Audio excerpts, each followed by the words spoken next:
Hygias. The night air over the Nile River was still warm even after the sun had gone down. A slow wind drifted across the dark water and moved softly through the reeds along the riverbank. Somewhere far away, a dog barked once and then became quiet again. Small lamps glowed behind the windows of mud brick homes, their pale orange light trembling gently in the darkness. Ancient Egypt did not sleep all at once. Some people were already resting on woven mats beneath flat rooftops where the air felt cooler. Others were still awake beside cooking fires that had burned low into red coals. A fisherman sat quietly repairing a torn net beneath the moonlight. A mother rocked a sleepy child against her shoulder while listening to the distant sound of water moving slowly against wooden boats tied near the shore. The river never truly stopped speaking. Even during the quietest hours of night, the Nile whispered against stone docks and muddy banks. Water birds shifted softly in the reeds. Frogs croaked somewhere beyond the fields. Palm trees rustled in the darkness like dry paper brushing together. And above everything stood the heavy desert sky. The stars stretched endlessly over Egypt. Clear and bright. Sharp and silent. The same stars watched over farmers sleeping beside grain baskets, servants curled beneath thin blankets, scribes resting their tired hands after long days of writing, and children dreaming inside crowded family homes where the air smelled faintly of dust, bread, sweat, and smoke. Most people in ancient Egypt lived ordinary lives. They woke early. They worked hard. Their bodies grew tired beneath the heat of the sun. Their feet became rough from stone roads and packed earth. Their hands carried the marks of labor. And at night, when the desert cooled and darkness settled gently over the land, families gathered close together in small quiet spaces lit by oil lamps. History often remembers kings first. Tall statues survive. Tombs survive. Golden masks survive. But the lives of ordinary families moved quietly through the centuries like river water slipping through reeds. Most people left behind no great monuments. No giant temples. No carved victories upon stone walls. Instead they left behind traces of daily life. A broken clay bowl. A child's wooden toy. A worn sandal. A letter written by a tired scribe asking for more grain. A cooking fire blackened by years of bread baking. And through these small surviving pieces, the ancient world begins to breathe again. In the earliest morning hours, long before the heat became unbearable, Egyptian families slowly woke to the sound of movement around them. Roosters cried out from village yards. Donkeys snorted softly near storage sheds. Somewhere nearby, grain was already being crushed between heavy stones. The air before sunrise felt precious. Cooler. Gentler. Workers often began their labor before the first golden light touched the tops of the palms along the Nile. Farmers rose from sleeping mats while the stars still remained overhead. They washed quickly with water carried in clay jars. They tied simple linen garments around their waists and stepped outside into narrow dusty paths between mud brick homes. The villages smelled different before sunrise. The smoke from last night's fires still lingered faintly in the air.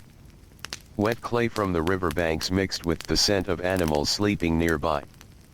Fresh bread sometimes baked before dawn, and its warm smell drifted softly through quiet streets.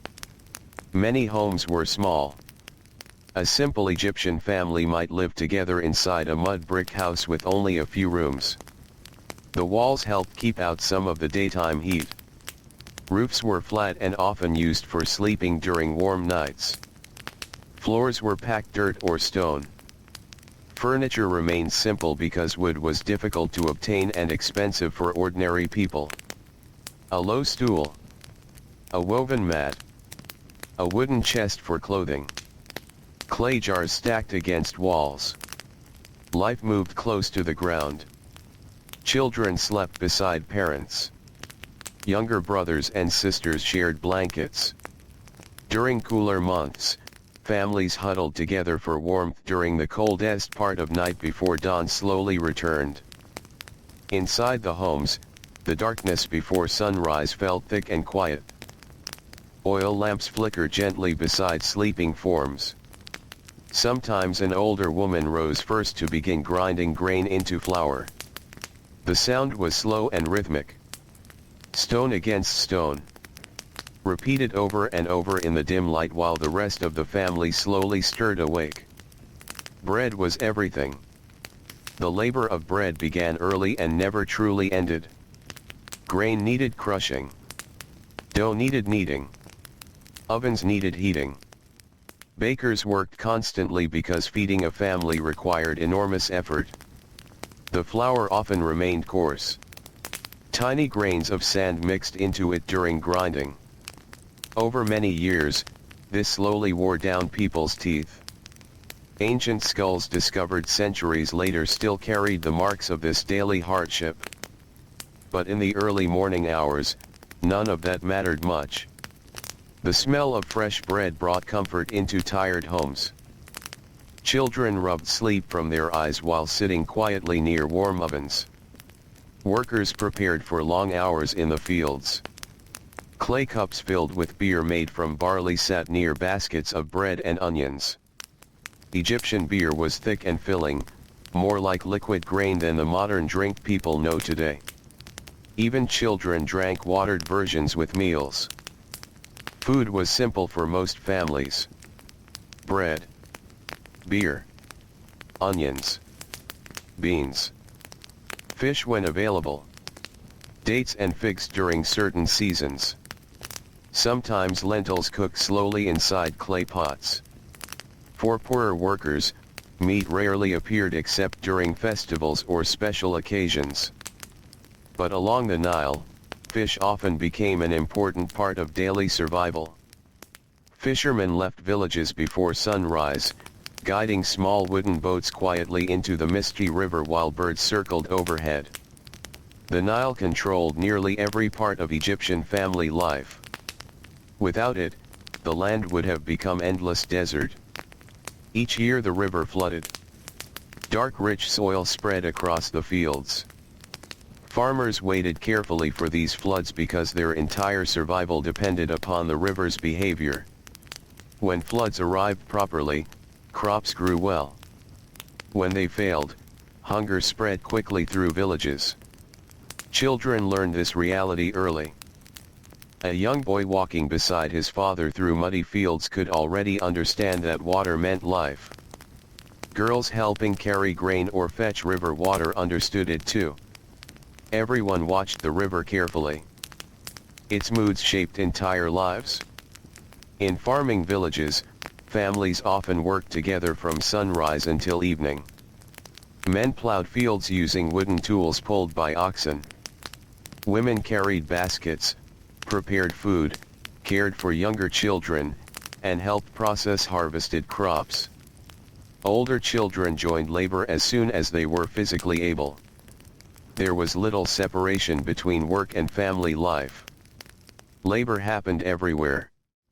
At the riverbanks, inside homes, along roads, near workshops, under the heavy heat of afternoon.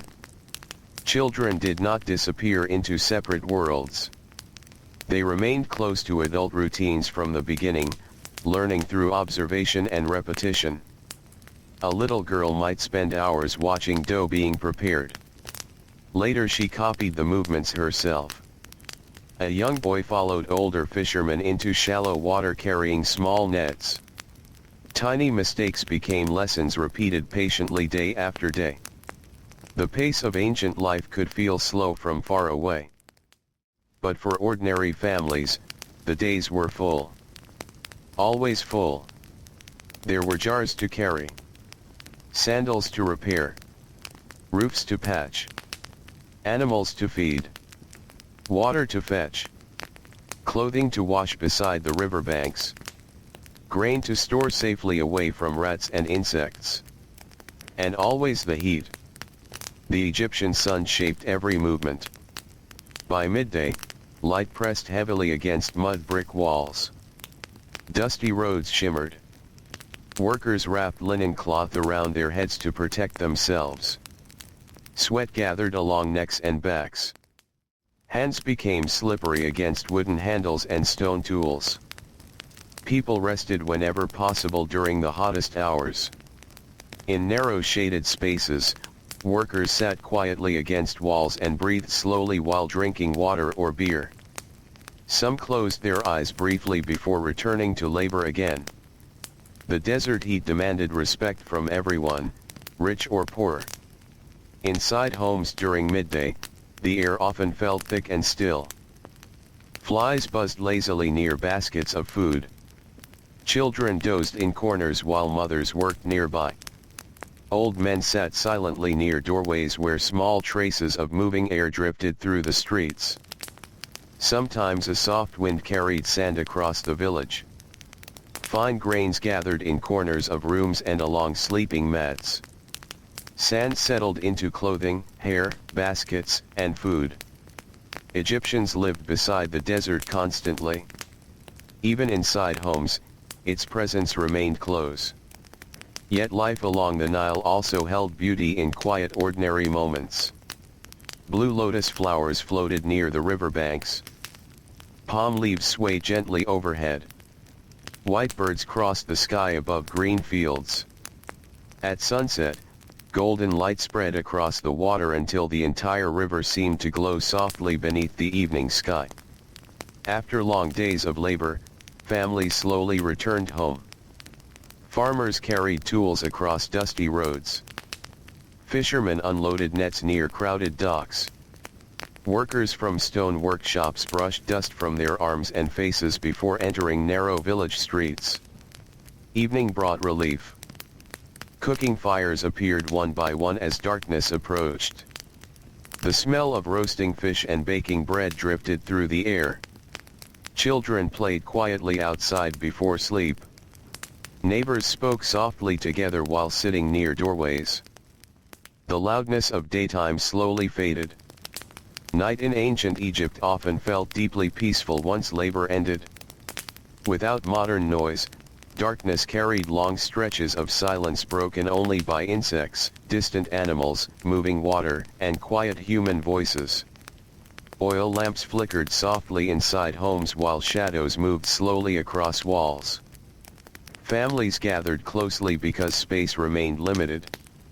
Stories passed between generations in these evening hours. Grandparents spoke about difficult floods from years before. Parents discussed work, taxes, harvests, and neighbors. Children listened while fighting sleep beside warm lamps. Some homes held tiny household shrines. People prayed quietly to protective gods connected with fertility, childbirth, health, and the safety of family members. Religion flowed naturally through ordinary routines. The divine felt close to everyday life rather than distant from it. A mother worried about a sick child might whisper prayers while preparing medicine from herbs and oils. A fisherman preparing to leave before dawn might quietly ask for safe waters and good catches. Farmers prayed for floods to arrive properly. The gods existed beside daily exhaustion.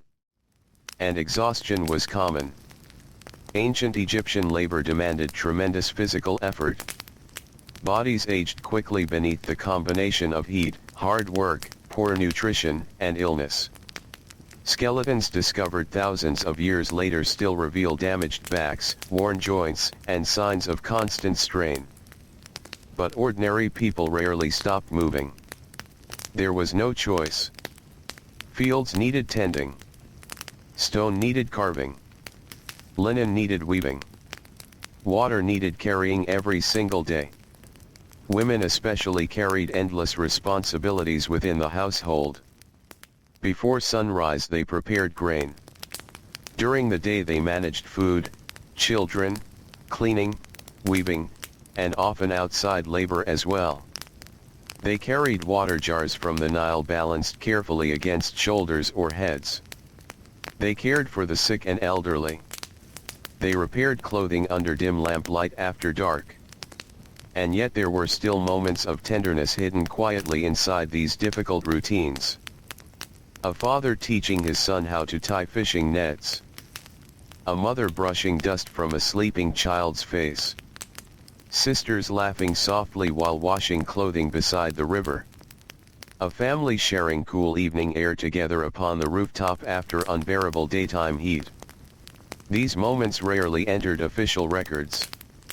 But they formed the real center of Egyptian life. In larger towns and cities, life became louder and more crowded. Streets filled with traders, donkeys, workers, and craftsmen moving beneath the burning sun. Workshops rang with hammering metal, carving stone, shaping pottery, and weaving cloth. The smell of cities could become overwhelming. Smoke. Sweat. Animals. Fish. Wet clay. Beer brewing in large vats. Dust rising constantly beneath thousands of feet. Yet families continued building small quiet worlds inside crowded neighborhoods. Many homes rose several levels high in cities where space remained limited. Narrow stairways connected rooms stacked closely together. Roofs became important living spaces during evening hours when cooler air finally arrived. Children chased each other across rooftops while adults rested nearby. Women hung washed linen beneath fading sunlight. Neighbors called softly from one rooftop to another. The city slowly softened as darkness spread. Scribes occupied a different place within society. Unlike laborers whose bodies endured endless physical strain, scribes worked mostly with reed pens and papyrus scrolls. Many families hoped their sons might become scribes because literacy offered opportunities beyond hard field labor. But the work still brought exhaustion. Young boys training as scribes spent endless hours copying symbols carefully beneath the watchful eyes of teachers. Their backs ached from sitting cross-legged. Their fingers cramped around writing tools. Mistakes brought punishment because precision mattered deeply.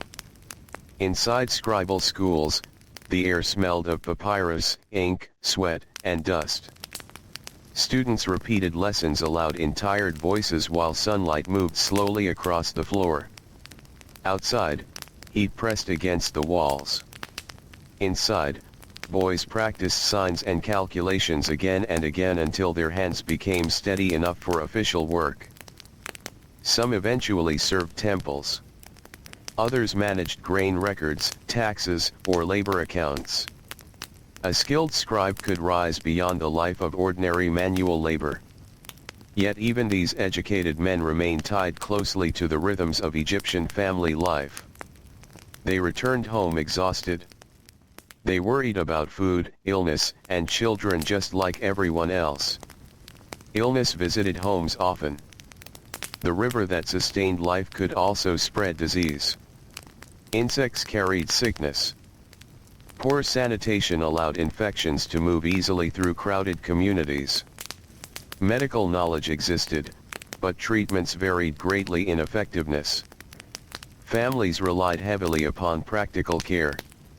Cool cloths. Herbal mixtures. Rest when possible. Prayers whispered during long nights beside feverish children. Death remained familiar to ancient families in ways difficult to imagine now. Many children never reached adulthood. Women faced danger during childbirth. Workers suffered injuries from heavy labor. And yet life continued with remarkable steadiness. People still baked bread each morning. Still repaired fishing nets. Still laughed quietly beside evening fires. Still fell asleep beneath warm desert skies while listening to the Nile move through darkness. Along the riverbanks, night workers sometimes remained awake long after others slept. Boatmen guided cargo vessels slowly through moonlit water. Guards watched over storage buildings filled with grain. Bakers prepared ovens for morning demand. The stars turned silently overhead. and somewhere inside a small mud brick home, a tired family rested together after another long day beneath the Egyptian sun. The warmth stored inside the mud brick walls slowly drifted back into the night air. Above the rooftops, the stars remained bright and still, scattered across the dark Egyptian sky like quiet lanterns hanging far beyond the desert. The Nile reflected faint silver light beneath the moon, moving slowly through the sleeping land. Some families were already deep in sleep. Others rested lightly, waking now and then as the night wind shifted across the rooftops. A father turned quietly onto one side after a long day in the fields. A mother pulled a linen cloth gently over a sleeping child. Nearby, an old grandmother sat awake for a little while longer, listening to the river sounds she had heard for her entire life. Ancient Egypt carried many noises during the day. Hammering workshops, calling merchants, bleating goats, children running through narrow streets. But during the deepest hours of night, another world appeared. A softer one. A slower one. The desert beyond the villages became almost completely silent. The fields rested beneath pale moonlight. Palm trees stood motionless against the sky. Even the animals seemed calmer after the heat had faded. Then, little by little, the first signs of morning began again. Long before sunrise, the darkness shifted almost invisibly. The stars dimmed slowly over the eastern horizon. Cool air moved gently across the riverbanks. Somewhere near the water, fishermen woke and prepared for another day. A small fishing village beside the Nile often came alive before dawn. Men untied boats in near darkness while speaking in low tired voices. Nets were lifted carefully over shoulders. Wooden oars dipped softly into black water. The boats pushed away from shore almost silently, drifting into morning mist while oil lamps flickered near the bows. The fishermen knew the river deeply. They understood its currents, its shallow places, its moods during different seasons. Many had learned from fathers and grandfathers before them. Young boys often joined these early journeys long before they became full-grown men.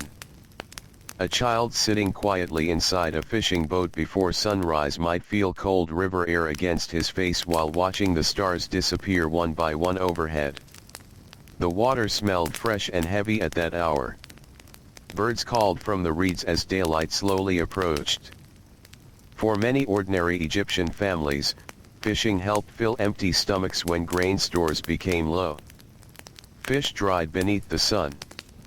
Fish roasted over fires. Fish salted for storage. The Nile offered life again and again. Back in the villages, other workers were rising too. Inside small homes, women crouched beside grinding stones while the rest of the household still slept.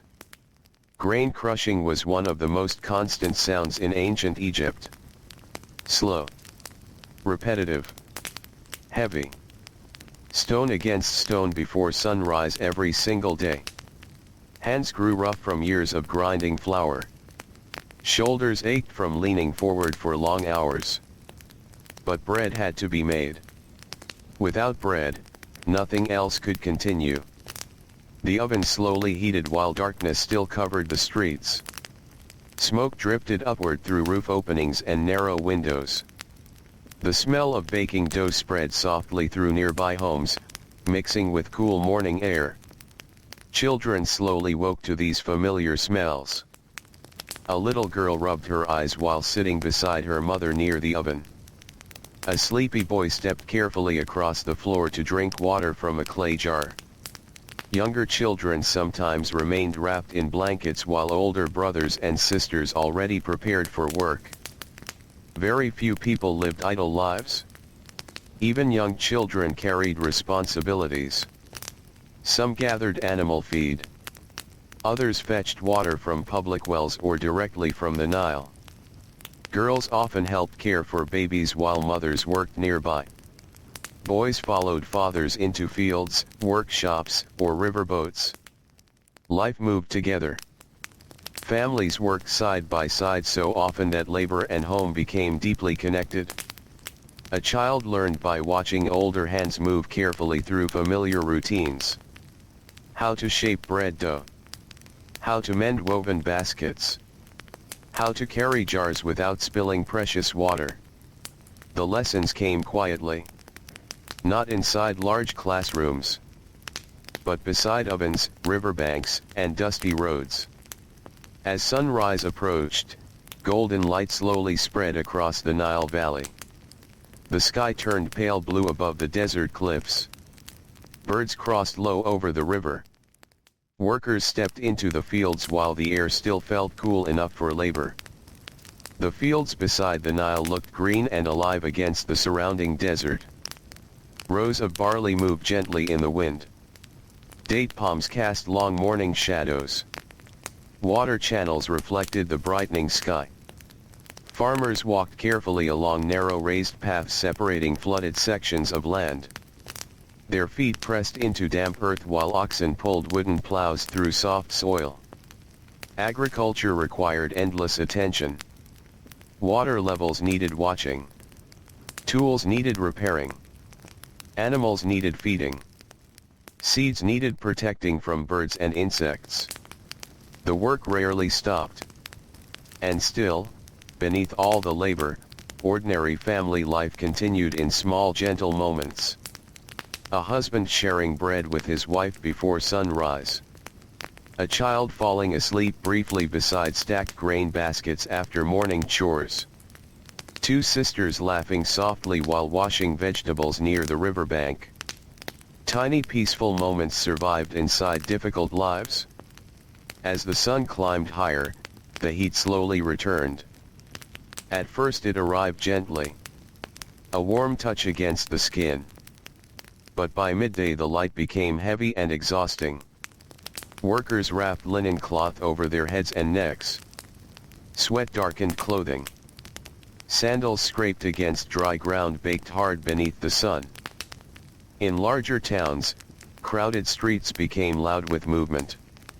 Donkeys carried jars, baskets, wood, and sacks of grain through narrow roads lined with mud brick buildings. Merchants called out prices beneath hanging cloth shades that blocked some of the sunlight. Scribes hurried between offices carrying scrolls tucked beneath their arms. The smell of the city thickened as the day grew hotter. Dust. Cooking oil. Animals. Smoke. Wet clay drying beneath the sun. Workers pressed through crowded alleyways where sunlight only touched certain places between the buildings. In shaded corners, tired men sat quietly against walls drinking water or beer before returning to labor again. Craftsmen spent long hours inside workshops where the air often became almost unbearable during summer months. Potters shaped wet clay while sweat rolled down their arms. Weavers sat before looms in crowded rooms where almost no breeze entered. Stone carvers breathed dust while carefully shaping statues, tools, or building blocks beneath dim light. Even skilled work demanded physical endurance. Inside carpentry workshops, the smell of fresh wood mixed with sweat and smoke. Wood remained precious in Egypt because large forests were rare. Craftsmen treated every piece carefully. Small scraps were saved whenever possible. Furniture for ordinary families stayed simple. Low stools. Wooden chests. Small tables. Sleeping frames covered with woven rope. But even these objects required many hours of labor. Everything in ancient Egypt carried the weight of human hands. A basket represented hours of weaving. A loaf of bread carried the effort of planting, harvesting, grinding, mixing, and baking. A linen garment required growing flax, spinning fibers, weaving cloth, and sewing by hand. Nothing appeared quickly. Nothing arrived easily. And so families cared deeply for the objects they owned. Clothing was repaired repeatedly. Sandals were patched. Broken jars were sometimes reshaped into tools or reused for storage. Waste could not be afforded easily. In poorer households especially, survival depended upon careful management of every resource. Water itself required daily effort. Young girls and women often walked together carrying clay jars from the river or wells. The jars were heavy, especially beneath the midday sun. Bare feet moved carefully across dusty roads and uneven stones. Linen garments clung to sweaty skin while flies buzzed lazily in the heat. Still, there were moments of calm during these tasks. Women spoke quietly together beside the water. Children splashed feet along muddy edges of the Nile. Palm leaves rustled overhead. The river moved steadily beside them all. Sometimes workers paused completely during the hottest part of afternoon. In shaded courtyards or beneath cloth coverings, they rested with eyes half closed while heat shimmered outside. Even animals sought shelter whenever possible. The silence of midday heat could feel almost dreamlike. Distant sounds softened beneath the brightness. The air itself seemed slower. Inside homes, women continued preparing food for evening meals. Lentils simmered slowly in clay pots. Fish dried on racks beneath the sun. Bread cooled upon woven trays while younger children napped nearby. A baby cried softly in the next room. Someone coughed. An old man slept near the doorway where small traces of moving air drifted through. These ordinary household sounds filled ancient Egyptian life more than royal ceremonies ever did. Most people would never enter palaces or temples reserved for the wealthy and powerful. Their worlds remained much smaller. A few streets. A workshop. A fishing dock. A patch of farmland beside the Nile. Yet within these small worlds existed deep emotional lives. Parents worried constantly about food supplies, illness, injuries, and flooding seasons. Mothers watched carefully for fever in children. Fathers feared poor harvests that might leave families hungry.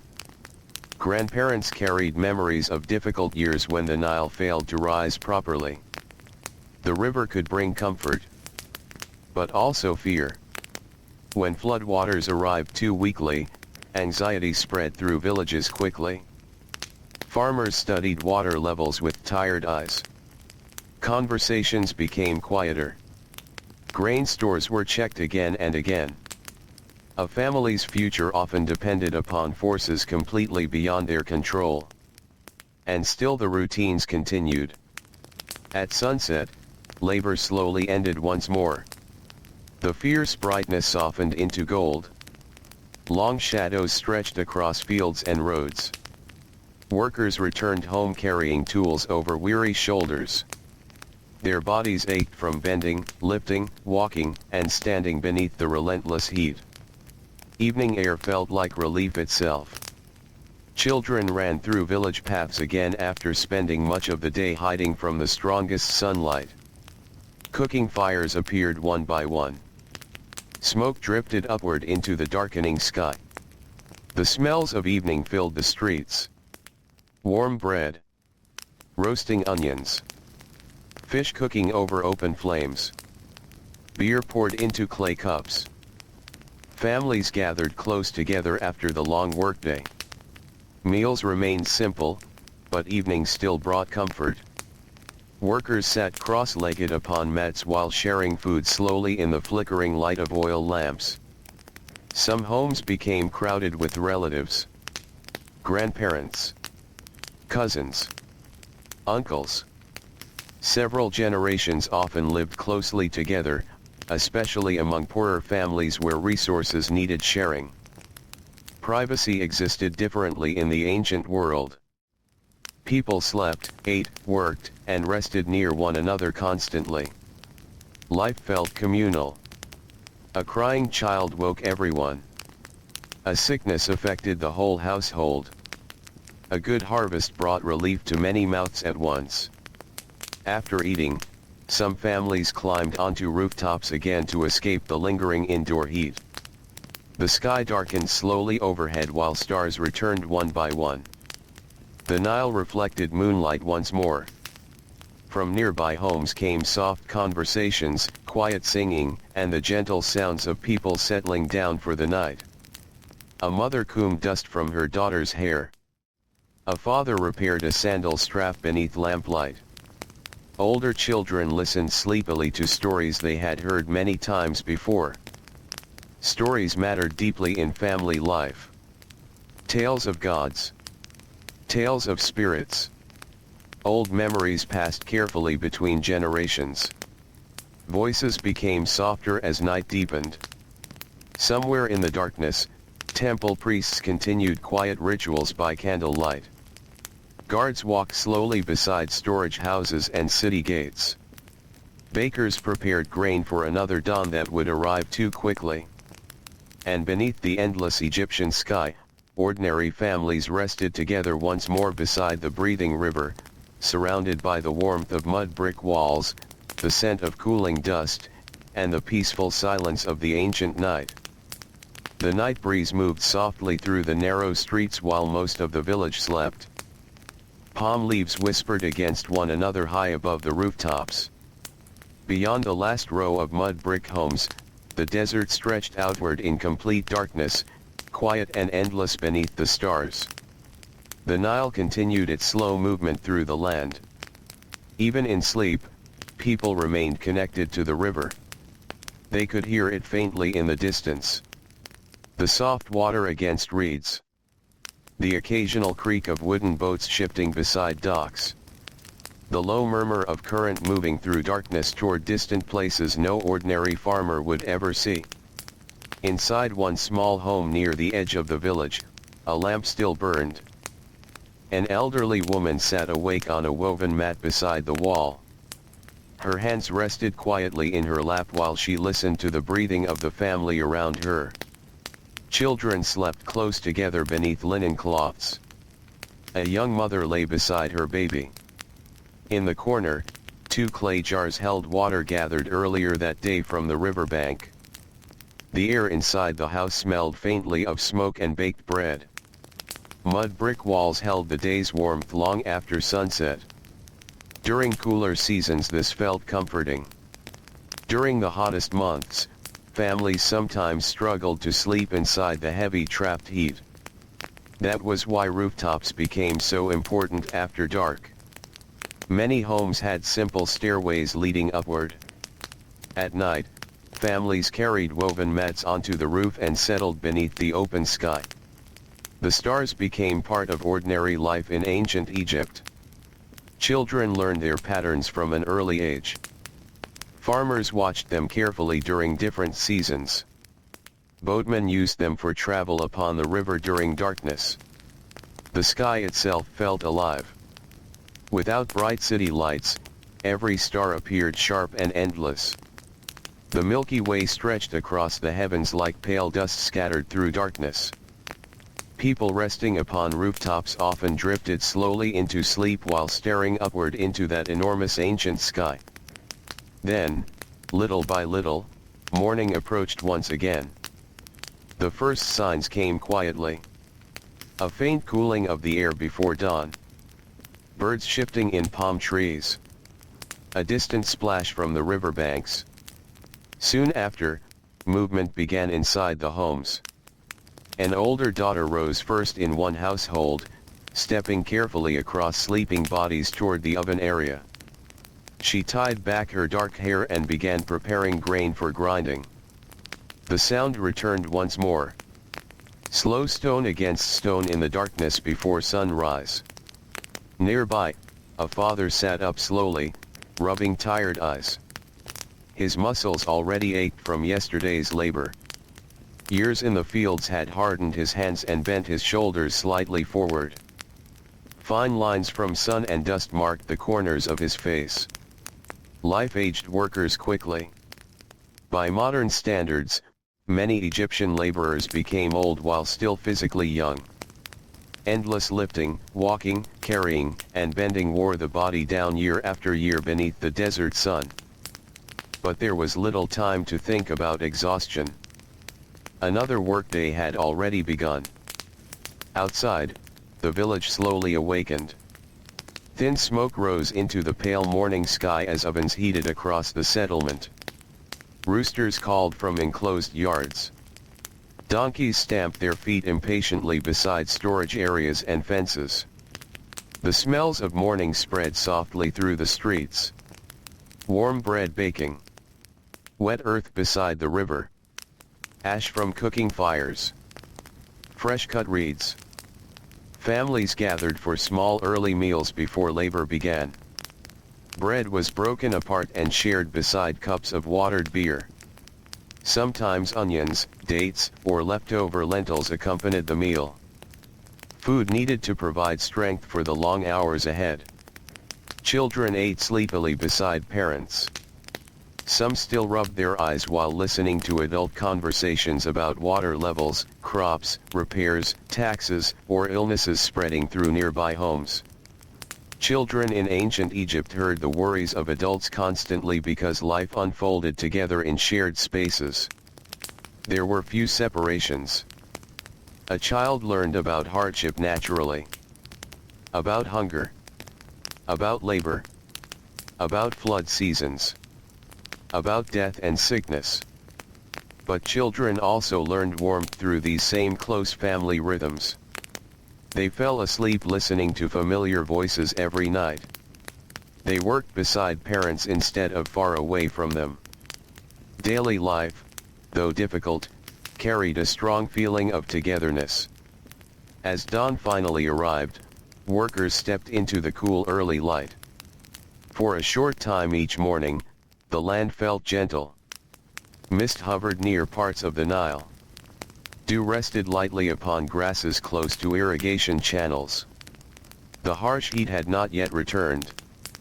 Farmers walked through the fields with tools balanced across their shoulders while birds circled overhead searching for insects in the damp soil. The green farmland beside the Nile appeared almost miraculous against the surrounding desert. Only a short distance away, dry sand and rock stretched outward endlessly beneath pale cliffs. But near the river, life flourished. Wheat and barley fields rippled softly in the wind. Date palms swayed above canals filled with moving water. Vegetable gardens grew beside homes and pathways. The river gave everything. Without it, there would have been no villages, no farms, no crowded cities, no family life along these fertile banks. Farm labor demanded patience more than speed. Workers repeated the same careful tasks day after day. Planting. Carrying water. Pulling weeds. Repairing irrigation channels damaged by floods or dry ground.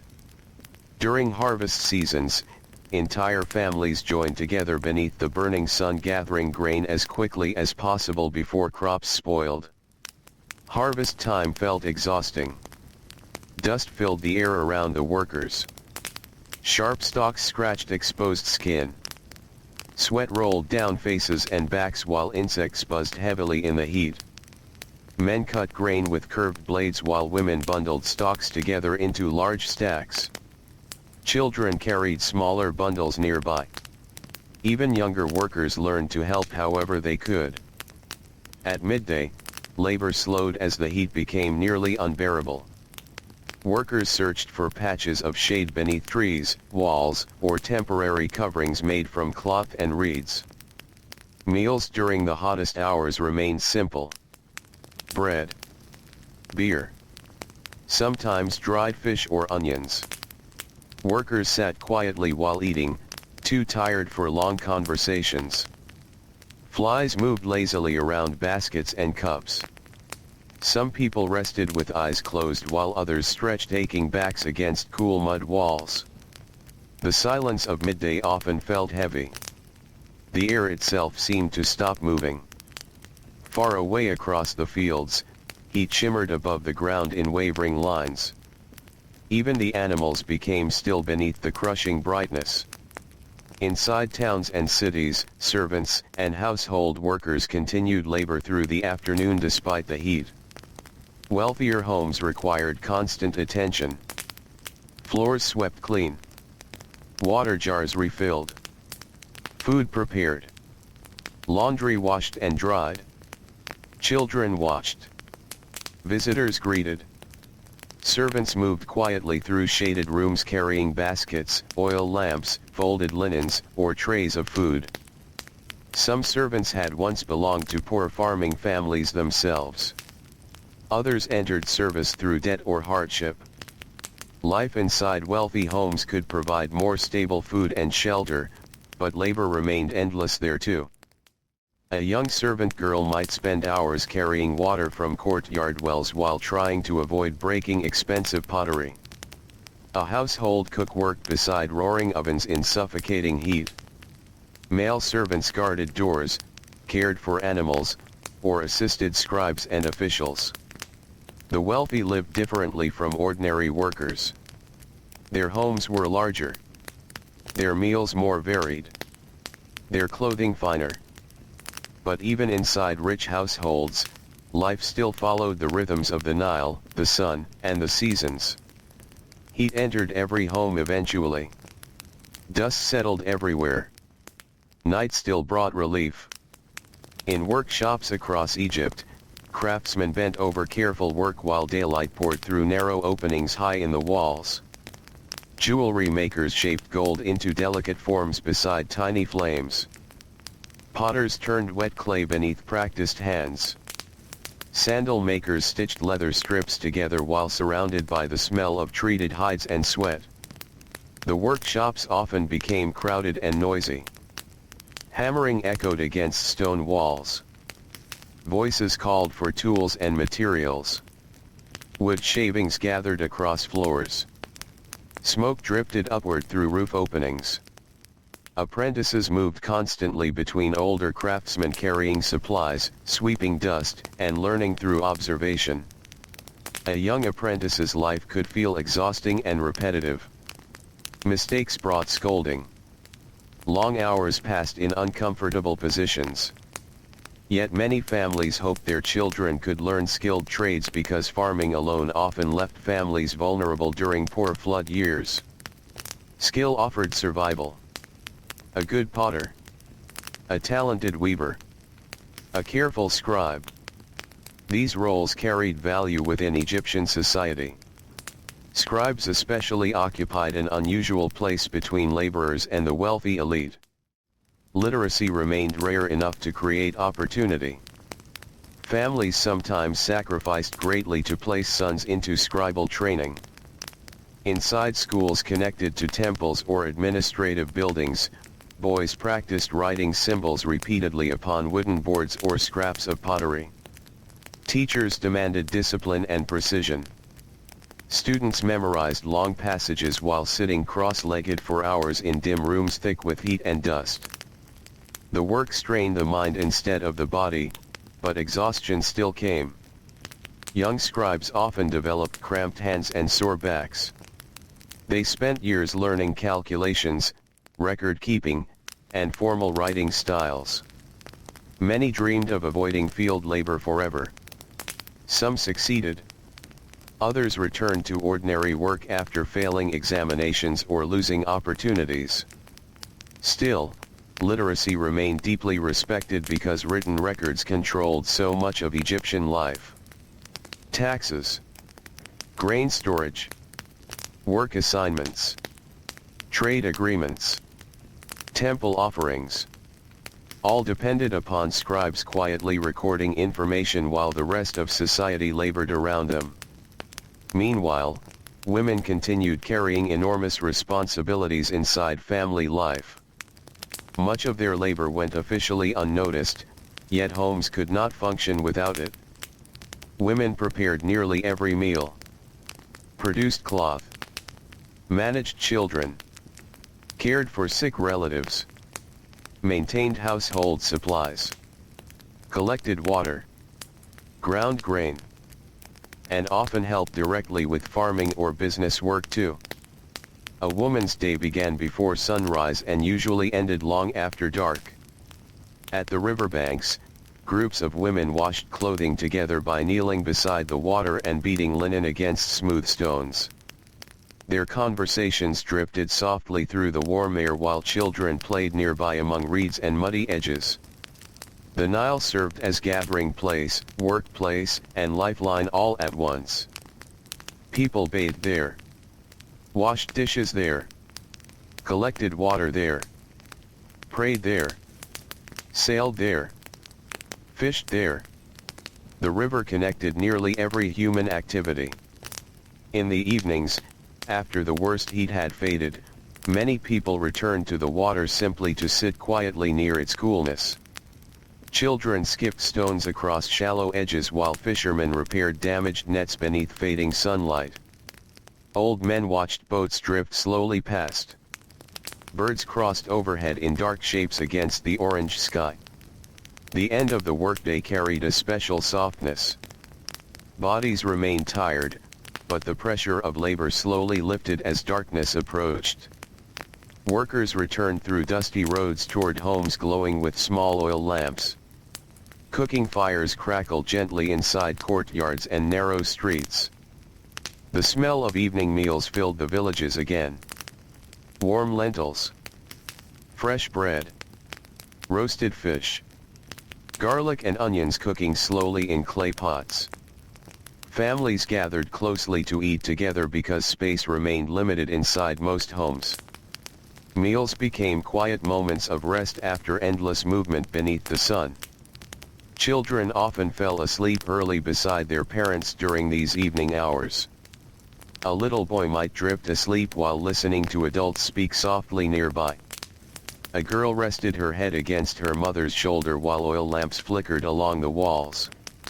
The exhaustion of ancient life touched everyone eventually. But so did these quiet moments of closeness. After eating, some families remained awake upon rooftops while cooler air moved through the darkness. Neighbors spoke softly across narrow alleys between homes. Somewhere nearby, a flute played a slow gentle melody before fading into silence. The stars returned once more above Egypt. Unchanging, patient, watching over fishermen, laborers, servants, scribes, merchants, and sleeping children alike.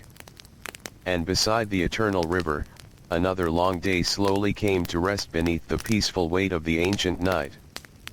The darkness over the Nile felt soft and endless. Far from the busy temple courts and royal palaces, ordinary families settled quietly into another night beside the river.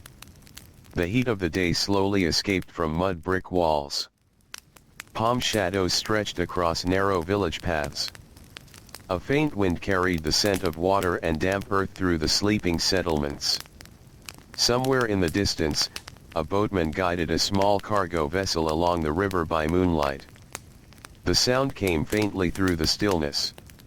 Wood creaking gently. Water touching the sides of the boat. An occasional quiet voice drifting across the dark water.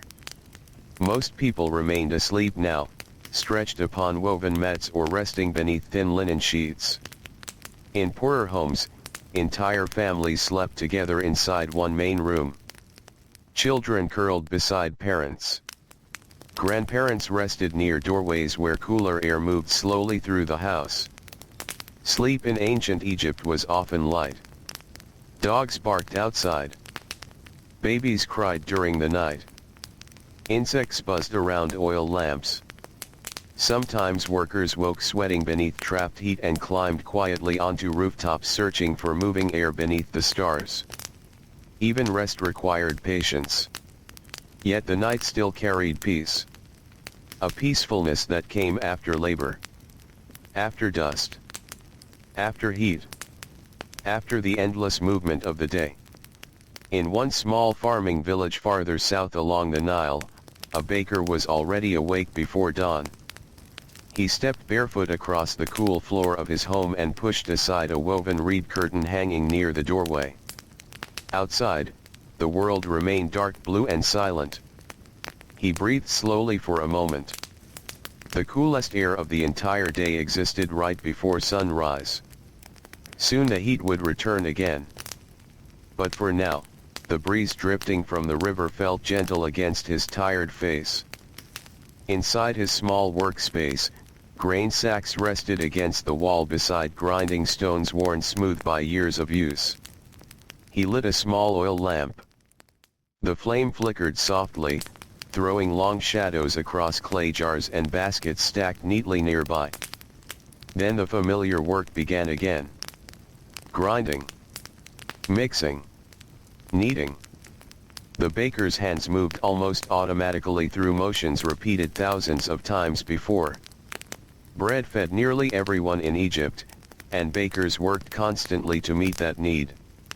Villagers would soon arrive carrying small payments of grain or goods in exchange for fresh loaves. As dough baked inside the clay oven, warm smells slowly drifted into the awakening street outside. One by one, other homes began stirring. A woman swept dust from the doorway of her house using a bundle of reeds. Nearby, two boys carried water jars toward the riverbank while still half asleep. An old man coughed softly while sitting outside on a low stool, waiting for daylight to fully arrive. Morning in Egypt always began quietly at first. The sky brightened slowly over the eastern desert cliffs. Pale gold light touched the tops of palm trees. Birds called out across the fields near the river. Mist hovered low over irrigation canals where water moved steadily between crops. Then the village truly awakened. Voices filled the streets. Animals stirred. Doors opened. Workers stepped outside preparing for another long day beneath the sun. For farmers, the early hours remained precious. The air still felt cool enough for heavy labor. Men carried hoes and wooden tools across narrow paths dividing the fields. Their sandals pressed into damp earth darkened by river water. The fields smelled alive in the morning. Wet soil. Fresh reeds. Crushed plants beneath bare feet. The scent of oxen and river mud. Farm work depended completely upon rhythm and repetition. A farmer's body learned the seasons deeply. The timing of floods. The feel of healthy soil. The appearance of crops under different skies. Many farmers could predict weather simply by studying the wind and clouds over the Nile. This knowledge passed quietly from generation to generation. Not through books, but through years spent outdoors together beneath the same sky. Children followed closely behind adults during these tasks. A little boy carried a smaller tool beside his father while trying to imitate every movement. A girl gathered dropped grain into baskets while her mother worked nearby. Nobody hurried much. The work remained difficult, but life followed the steady pace of nature itself. Crops grew slowly. Bread baked slowly. Boats drifted slowly along the current. Everything unfolded through patience. By mid-morning, sunlight spread heavily across the valley. Workers wiped sweat from their necks and arms. Linen clothing clung to dusty skin. Flies gathered around animals pulling plows through the fields. Near the riverbanks, fishermen returned from early journeys carrying baskets filled with silver fish still glistening faintly with water. Their boats scraped softly against muddy shores as they unloaded the morning catch. Some fish would be sold fresh in nearby markets. Others would dry beneath the sun for storage. The market street soon became crowded as the day warmed. Merchants arranged vegetables, pottery, sandals, cloth, and baskets beneath hanging shades made from woven reeds. Donkeys moved slowly through the crowds carrying heavy loads tied across their backs. Voices rose and blended together beneath the growing heat. Yet even busy Egyptian markets carried a slower rhythm than many people imagine. There was no rushing. No sharp urgency. People paused often to speak, barter, drink water, or rest briefly in shaded spaces. The heat itself forced slower movement. A merchant selling onions might sit quietly fanning flies away between customers. A pottery seller adjusted clay bowls carefully while dust drifted through shafts of sunlight overhead. Children wandered beside parents through the narrow market paths. Babies rested against mothers' shoulders beneath linen coverings that shielded them from the sun. Older children carried baskets or small jars while trying to stay close in the crowd. Markets were more than places for trade. They became social spaces where news traveled from village to village. Farmers discussed flood levels. Fishermen described river conditions. Travelers shared stories from distant towns farther north or south along the Nile. Most ordinary Egyptians never traveled very far from home. The river connected the country, but daily survival demanded constant labor close to familiar places. A farmer might spend nearly his entire life within sight of the same fields and riverbanks. And yet that small world contained endless detail. The changing color of water during different seasons. The sound of evening birds returning to the reeds. The smell of fresh bread drifting through the village before sunrise. Tiny details shaped memory. In wealthier neighborhoods of larger cities, family life looked somewhat different, though many routines remained familiar. Larger homes surrounded open courtyards where servants moved quietly between kitchens, storage rooms, and shaded sitting areas. The rich enjoyed cooler interiors protected from direct sunlight by thick walls and carefully designed airflow. Decorative paintings covered some walls. Furniture appeared more elaborate. Meals included more meat, fruit, honey, and fine bread. But even wealthy households relied upon enormous amounts of labor. Servants swept floors repeatedly because dust entered constantly from outside.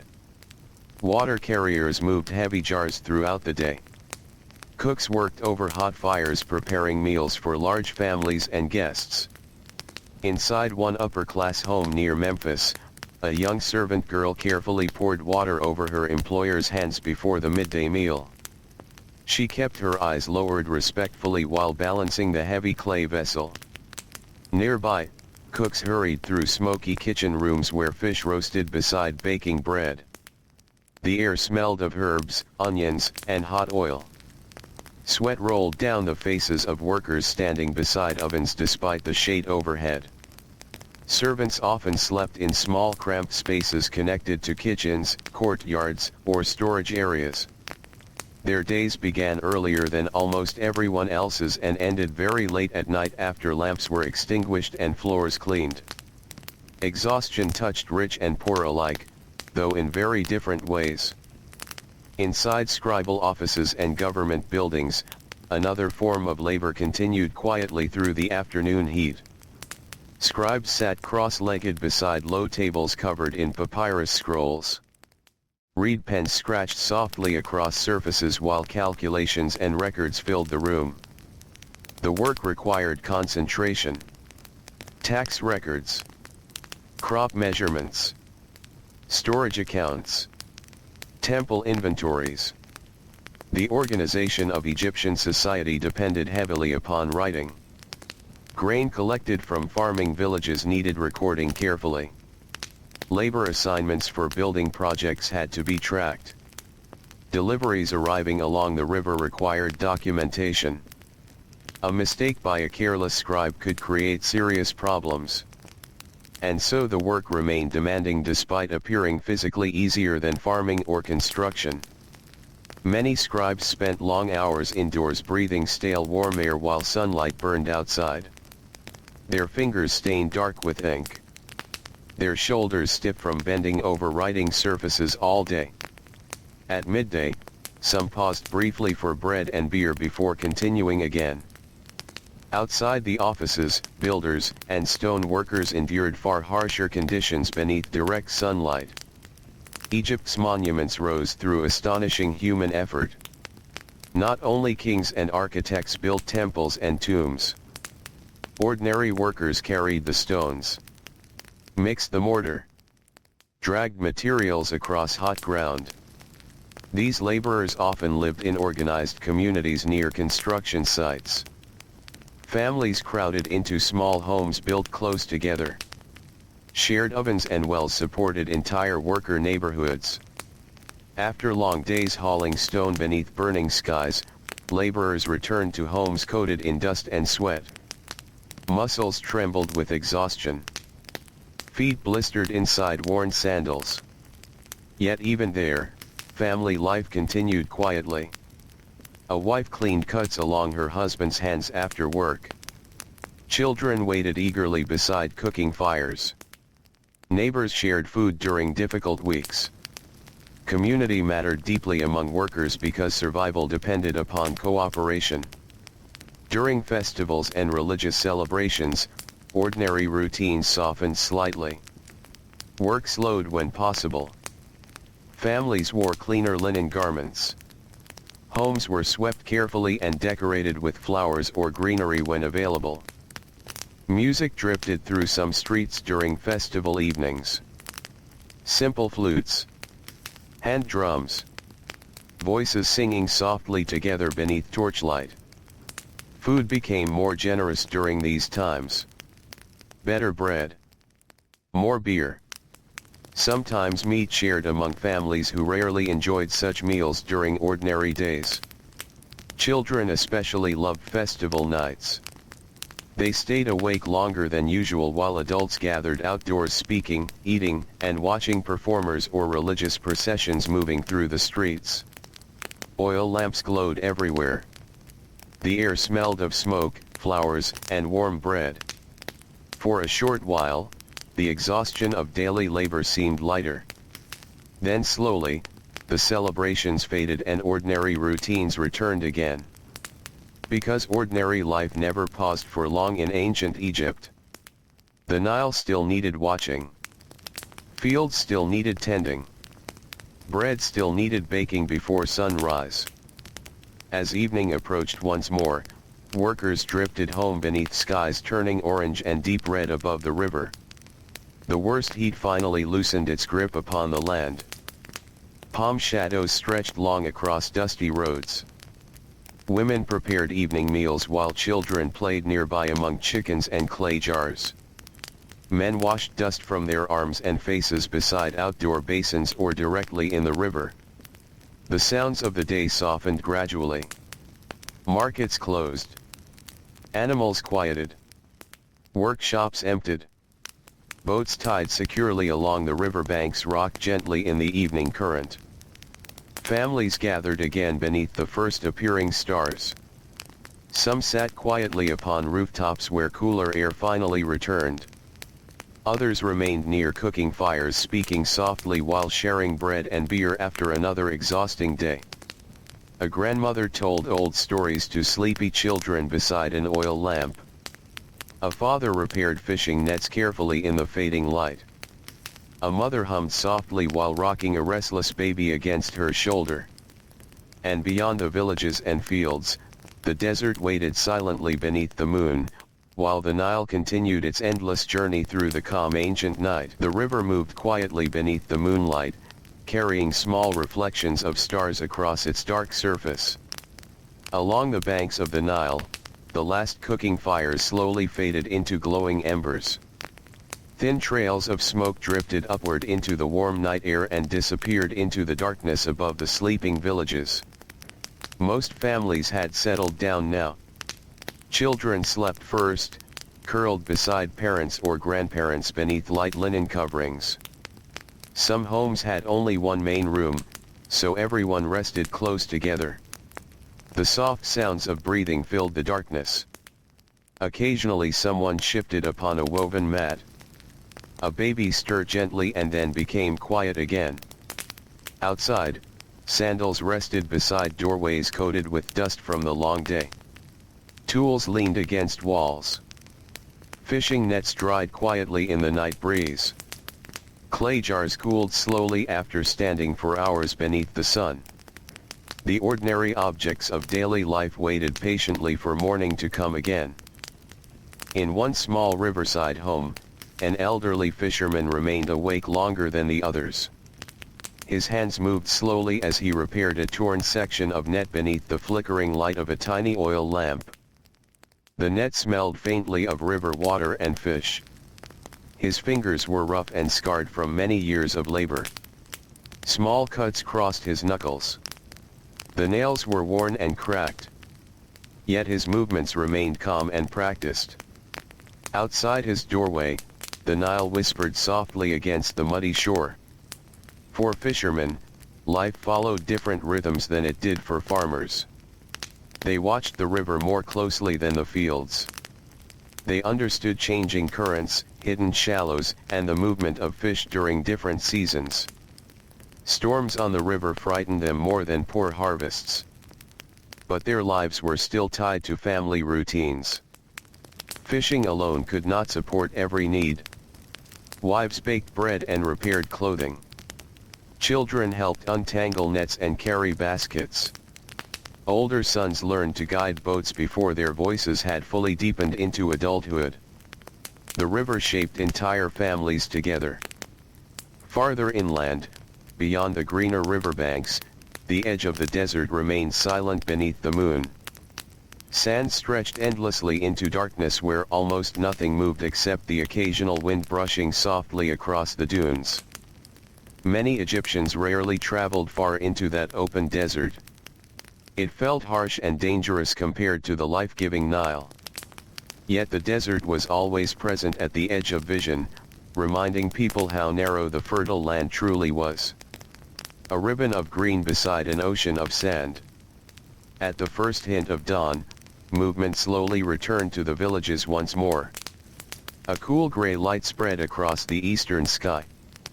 Palm trees became visible again as shadows softened. Birds began calling from rooftops and reeds along the river. Inside homes, workers woke reluctantly after short hours of sleep. The body often remained tired no matter how much rest came during the night. Ancient labor demanded constant physical effort, and many people carried deep exhaustion with them every day of their lives. Still, morning duties could not wait. Women lit fires. Children fetched water. Men prepared tools. Animals needed feeding before sunrise. The familiar sounds returned gradually. Grinding stones. Crackling ovens. Quiet voices. Goats shifting inside small pens. Footsteps along narrow dusty streets. Near one village well, several women gathered early while carrying clay jars balanced carefully against hips and shoulders. The jars were heavy even when empty. Once filled, they became much harder to carry beneath the growing heat. Yet the women moved steadily through the morning light. Their linen clothing brushed softly against dusty legs. Their sandals pressed shallow marks into the earth. Some spoke quietly together while others remained silent with sleep still lingering behind tired eyes. Daily chores often created moments of companionship. The riverbanks, wells, ovens, and washing areas became places where women exchanged news, worries, stories, and advice. They spoke about children, illnesses, marriages, harvests, difficult husbands, rising taxes, and neighbors needing help. Life remained deeply connected between households. When sickness entered one home, nearby families usually knew quickly. If a worker became injured, neighbors sometimes shared food or labor until recovery came. Survival often depended upon community support during difficult seasons. Illness frightened ancient families greatly. A fever could appear suddenly and spread quickly through crowded homes. Cuts from labor sometimes became infected beneath the heat and dust. Children especially remained vulnerable to sickness. Mothers watched closely for signs of weakness or unusual breathing. Fathers prayed quietly for healthy children because loss was sadly familiar in the ancient world. Medical treatments existed, though many combined practical remedies with spiritual beliefs. Healers used herbs, oils, honey, bandages, and prayers together. Some treatments brought comfort. Others likely did little at all. But families cared for one another constantly. A grandmother cooling a fevered child's forehead with damp cloth. A wife helping her exhausted husband wash dust from his eyes after quarry work. Older sisters rocking crying babies while mothers prepared meals nearby. Caregiving filled much of ordinary life. As the sun climbed higher, the coolness of dawn faded once more. The day's heat spread slowly across the land like a heavy blanket.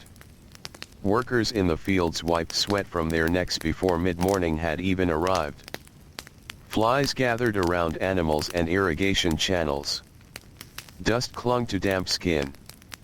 In the farming villages, irrigation required endless maintenance. Water channels had to remain clear so crops could survive.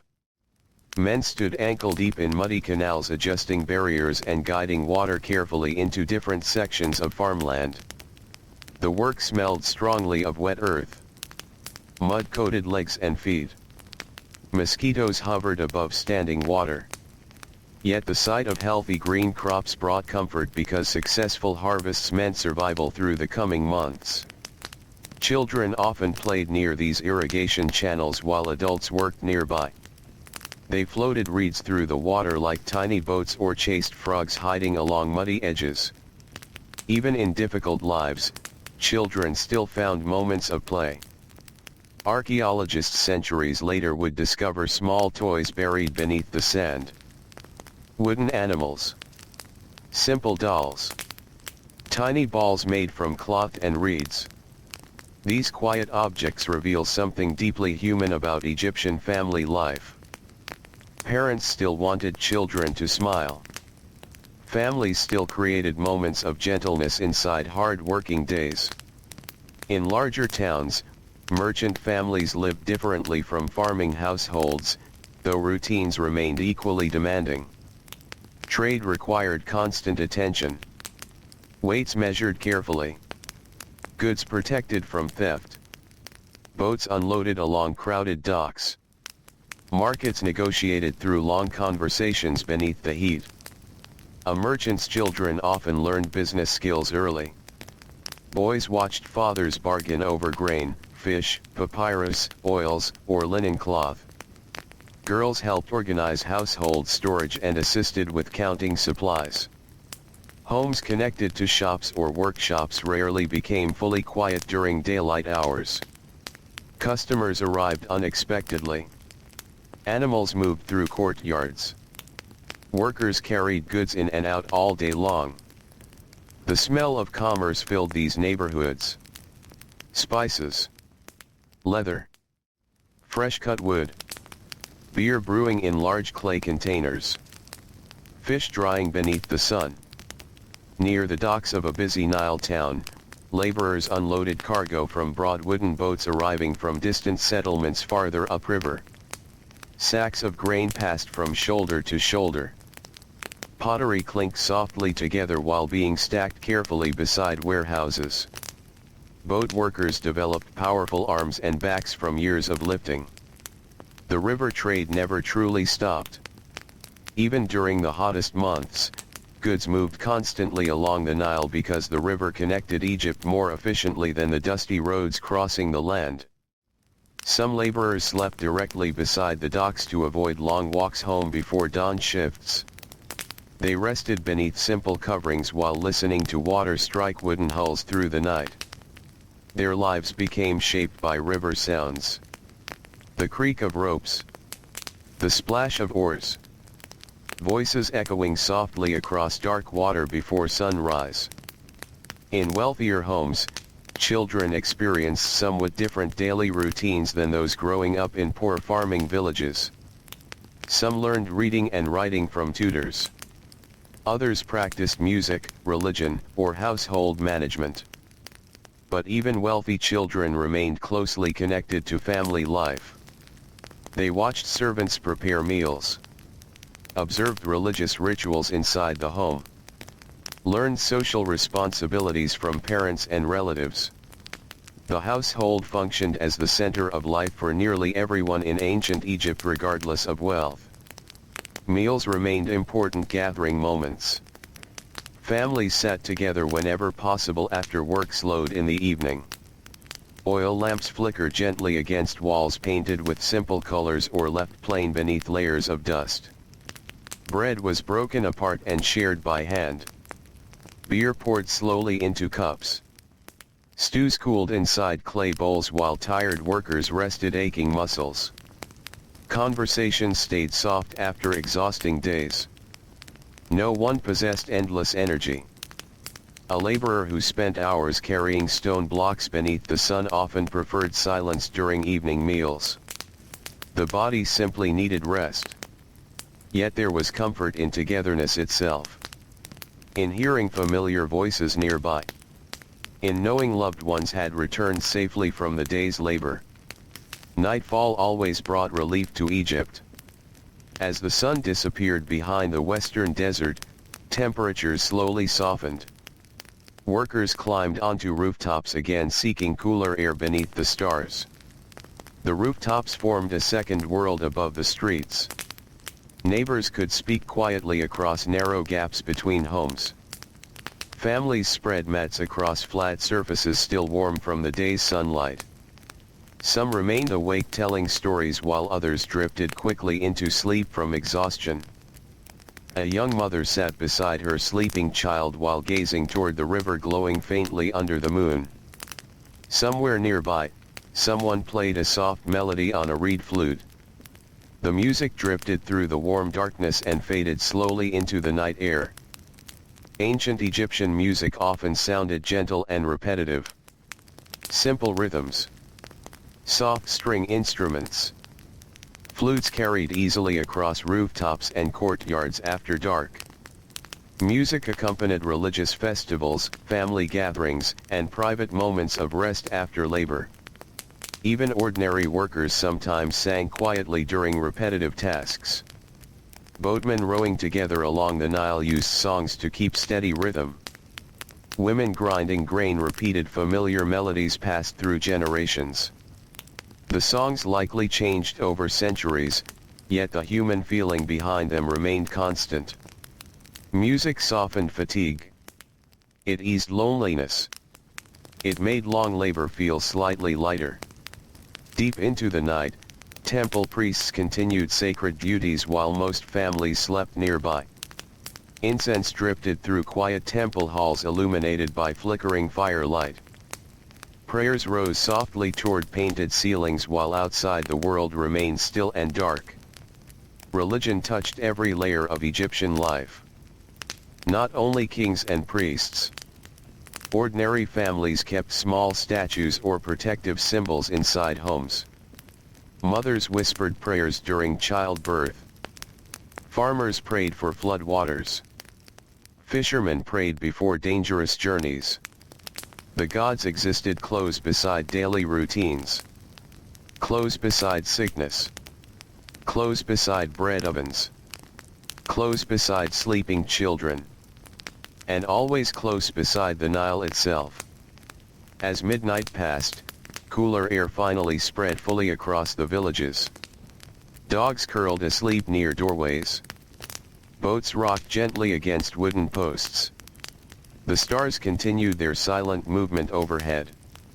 Inside homes, tired workers rested side by side after another day of dust, labor, heat, and survival beside the ancient river.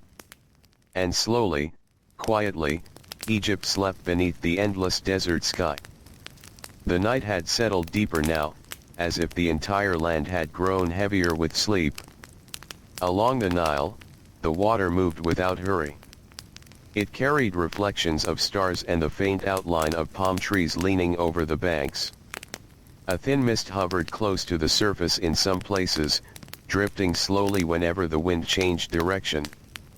Most villages were still. Not frozen. Just resting. Breathing softly in the dark. Inside one home near the edge of a farming settlement, a family slept on woven mats laid across a packed earth floor. The mud brick walls around them held the warmth of the day like a quiet memory. Even now, long after sunset, the walls released that stored heat gently back into the room. A child turned slightly in sleep. A father shifted his arm. A mother pulled a linen cloth closer over her shoulder. The smallest sounds were enough to mark the passage of night. Outside, a stray dog moved slowly through the alley, sniffing near doorways where scraps of food might have been left. It paused for a moment, then continued on, disappearing between shadows and palm trunks. Farther away, near the river, a group of night workers remained awake. They were not many.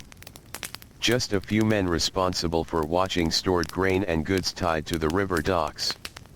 Their job was simple, but important. Grain represented survival. A loss during the night could mean hardship for entire families. They sat quietly near stacked sacks and wooden crates. A small oil lamp burned beside them. Its flame flickered whenever the breeze touched it, casting shifting shapes across their tired faces and the ropes tied around cargo bundles. One man leaned back against a wooden post and listened to the river. He had spent his whole life near it. He could tell the time of night not by the sky, but by the sound of water against the shore. Late night sounded different from early night. Early night had movement. Late night had stillness. And just before dawn, the river seemed to breathe more actively again, as if it knew the world was about to wake. The guard closed his eyes for a moment. Not to sleep fully. Just to rest. In ancient Egypt, even rest during duty had to be light. Awareness remained important. Life along the river required constant attention, even in quiet hours. Behind him, the stacked grain bags rose like silent hills in the darkness. Each one represented long days of farming. Sunrise labor. Bent backs in fields. Careful harvesting under heavy heat. And now, all of it stored safely for another season. The Nile was not only a river. It was storage. It was time. It was memory made physical. Far upstream, in a smaller village, a midwife sat awake beside a sleeping woman. The night had been long. The house was quiet now except for slow breathing. A new child had arrived into the world earlier that night, and the mother rested heavily afterward, exhausted but alive, her face softened by sleep. The midwife cleaned her hands slowly in a clay bowl of water. Everything was done with care. No rush existed in these moments. Only relief. Only quiet attention. Only the soft understanding that life had changed inside this small home during the darkness. A baby slept wrapped in cloth nearby. Its breathing was faint and uneven, as newborn breathing often was. The midwife glanced at it gently, then at the mother, then toward the doorway where night still stretched outside. In ancient Egyptian homes, birth was not separate from family life. It happened within the same rooms where people cooked, slept, and lived. The same walls held joy and fear together. And after the moment passed, life simply continued. Outside, the village remained still. But the sky was beginning to shift again. Not noticeably at first. Only a slight softening in the darkness. A change in tone above the horizon. Dawn always came quietly in Egypt. It never rushed. It approached like a slow return of color. In another home, a baker was already moving again. He had barely slept. His oven still held warmth from earlier baking, and now he prepared it again for the early morning demand. He added wood carefully. Stirred ash. Checked the clay walls of the oven with practiced hands. His work never truly stopped for long. Bread connected the entire village. Without it, nothing else functioned. As he worked, his daughter sat nearby on a small mat, half asleep, watching him through heavy eyes. She had grown used to these hours. Used to waking before the rest of the world. Used to the rhythm of grinding, mixing, baking, resting briefly, and repeating again. The baker looked at her for a moment and softened his expression slightly. He did not speak much. Words were not needed in this quiet hour.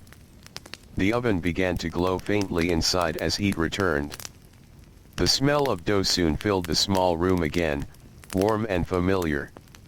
Outside, footsteps began appearing in the street. First one. Then another. Then more. The village slowly transitioned from sleep to movement. A man carrying a water jar walked toward the river, his steps steady but slow. A woman opened her door and shook out a woven mat. A child followed behind her, still rubbing sleep from his eyes. The morning cycle began again. Always the same. Always returning. At the river, fishermen were already preparing their boats once more. They untied ropes with practiced hands. Checked nets for damage. Spoke softly in low voices that barely disturbed the air around them. The water was cooler now in the early light. It felt different than the night water. Night water was still and deep. Morning water felt alive again, carrying movement from distant places upstream.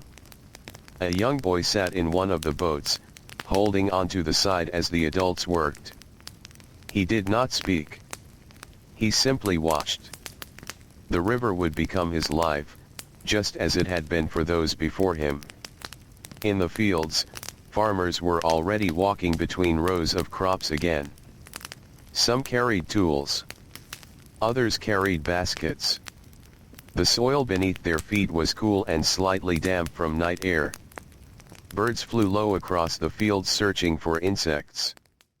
A soft golden line began forming along the eastern horizon. The sun was not visible yet, but its presence was already felt. Inside homes, mothers prepared food once more.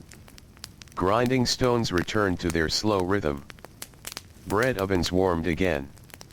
Water jars were refilled. Children were washed quickly before being sent outside to help or follow older siblings. There was no sharp division between night and day in how life was lived. Only transitions. Soft ones. Familiar ones.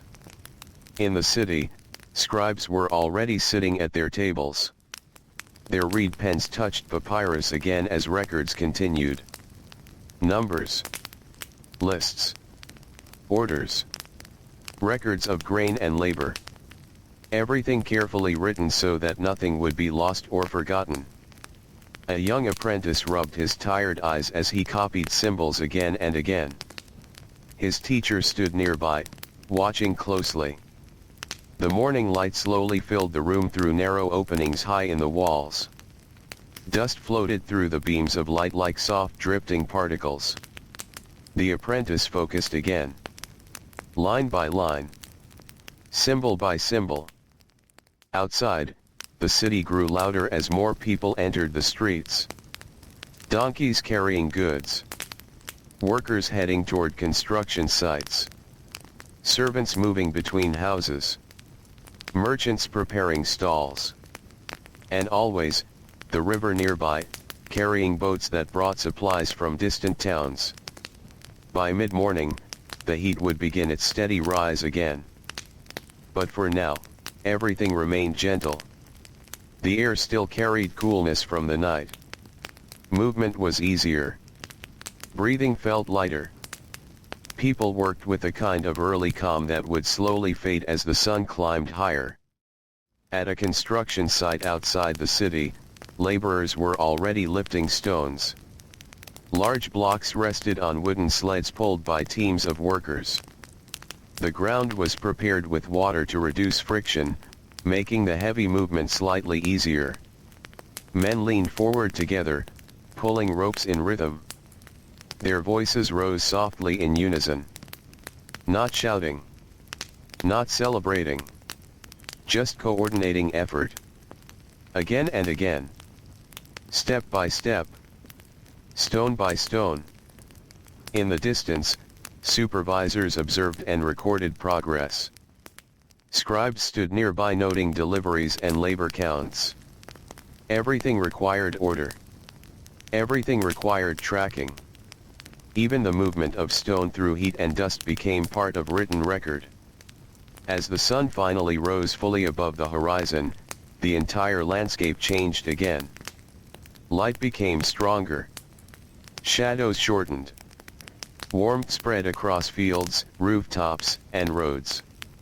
The cool softness of morning slowly gave way to the familiar weight of daytime. Workers adjusted cloth around their heads.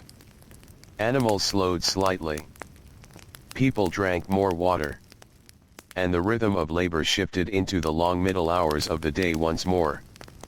But beneath all of it, beneath heat and dust and movement, the same quiet foundation remained. Families waking together. Working together. Resting together when possible. Sleeping together when night returned. And always, the Nile moving steadily through the land, carrying life forward without pause, without noise, and without end. The heat returned slowly, like it always did. Not suddenly. Not sharply. Just a steady growing weight that settled across the land as the sun climbed higher into the sky. Morning coolness faded from rooftops, from fields, from narrow village paths. The air began to feel thicker, heavier to breathe. Along the Nile, the river still moved with calm patience. It did not change with the heat. It did not rush or slow. It simply continued, carrying its quiet reflection of sky and sun as it always had. In the farming villages, workers adjusted to the rising warmth without needing to speak about it. It was understood. Everyone felt it at the same time. Men in the fields loosened their pace slightly, bending more carefully as they worked between rows of crops. Women carrying baskets paused more often beneath the shade of trees or walls. Children who had been active in the early morning began to seek cooler corners near homes and wells. The village rhythms adapted gently. Like breathing. In and out. Work and rest. Movement and pause. Inside one home, a mother sat near the doorway where a thin strip of shade still reached across the floor. She held a woven basket in her lap and sorted small dried grains carefully with her fingers. Her movements were slow and practiced. Around her, the house had become quiet again after the morning rush. Her youngest child slept nearby, wrapped loosely in cloth, the soft rise and fall of breathing steady in the warm air. The mother paused for a moment and looked toward the outside light. Dust drifted through the sunbeam beyond the doorway, floating lazily as if suspended in stillness. She listened. Distant sounds of village life continued beyond the walls. A donkey braying faintly. Footsteps in the street. A man calling softly to another across a narrow path. And farther away, always present, the sound of the river. The Nile was never silent. Even in stillness, it spoke through movement. A presence rather than a sound. She returned to sorting grain again, letting the familiar rhythm settle her thoughts. In ancient Egyptian homes, even quiet tasks carried meaning. Every handful of grain mattered. Every stored basket mattered. Nothing was wasted easily, because survival depended on preparation for future days when the river might rise differently, or the harvest might fall short.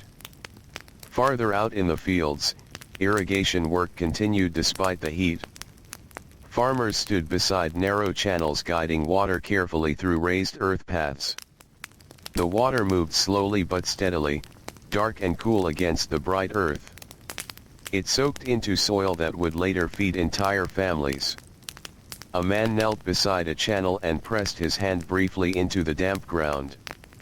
He checked it carefully. Then nodded slightly. The moisture was right. Nearby, his son watched quietly, learning without instruction. There were no formal lessons for most children in farming families. Only observation. Only repetition. Only time spent beside adults who already understood the land. The boy picked up a small wooden tool and tried to copy his father's movement. Not perfectly. Not yet. But enough to begin understanding. In this way, knowledge passed slowly through generations. Not written. Not taught in rooms. But lived. At the riverbank, fishermen now rested in the shade of a small structure made from reeds and wood. Their boats floated nearby, tied loosely but secure enough to keep them from drifting. Some men lay back against the ground with their eyes closed. Others spoke quietly in low voices, discussing the morning's catch or the movement of fish they had noticed near certain bends in the river.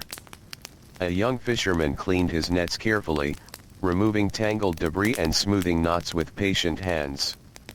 His fingers moved almost without thinking. He had done this so many times that the motion felt natural, like breathing. Beside him, an older man watched the river. His face was lined from years of sun and wind. He did not speak for long stretches of time. Instead, he simply observed the water, as if reading something only he could understand. The Nile changed subtly each day. Not in obvious ways, but in currents. In clarity. In the way fish moved beneath the surface. In the way birds gathered along certain stretches. These changes guided fishermen more than any calendar. In the city, the heat pressed harder now. Stone buildings absorbed sunlight and released it slowly into narrow streets. Shadows offered relief, but only in small patches that shifted as the sun moved overhead. People walked closer to walls where shade remained. Animals slowed their pace even further. Merchants fanned themselves between customers. Water became more precious during the middle hours of the day. Inside workshops, craftsmen continued working despite the temperature. Potters shaped clay that dried quickly in the heat if left unattended too long. Weavers adjusted threads carefully as sweat made their hands sticky and slow. Stone workers wiped their brows frequently but never fully stopped. The rhythm of labor continued, even when comfort faded. A young apprentice in a scribal office paused briefly and leaned back from his writing surface. His eyes were tired from concentration. Lines of symbols still blurred slightly in his vision after hours of copying. He blinked slowly and looked toward the narrow opening in the wall where sunlight streamed in. Outside, the world looked bright and almost still under the midday heat. Inside, the air felt heavy and quiet except for the soft scratching of pens and the occasional turning of papyrus. His teacher remained nearby, watching without speaking. Discipline in scribal training was quiet but constant. Errors were corrected immediately. But patience was also required. The apprentice returned to his work. Carefully. Line by line. Symbol by symbol. Across the city, households prepared for the slowest part of the day. Midday rest was not always full sleep, but a kind of pause in activity. People sat in shaded courtyards. Lay back against cool walls.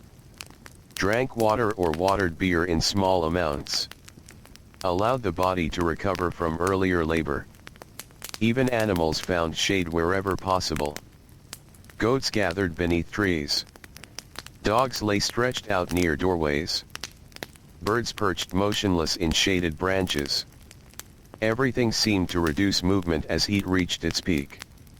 Inside one larger household, servants moved quietly even during rest hours. They kept water jars filled. Ensured food remained cool or stored properly. Adjusted coverings over stored goods to protect them from sun and dust.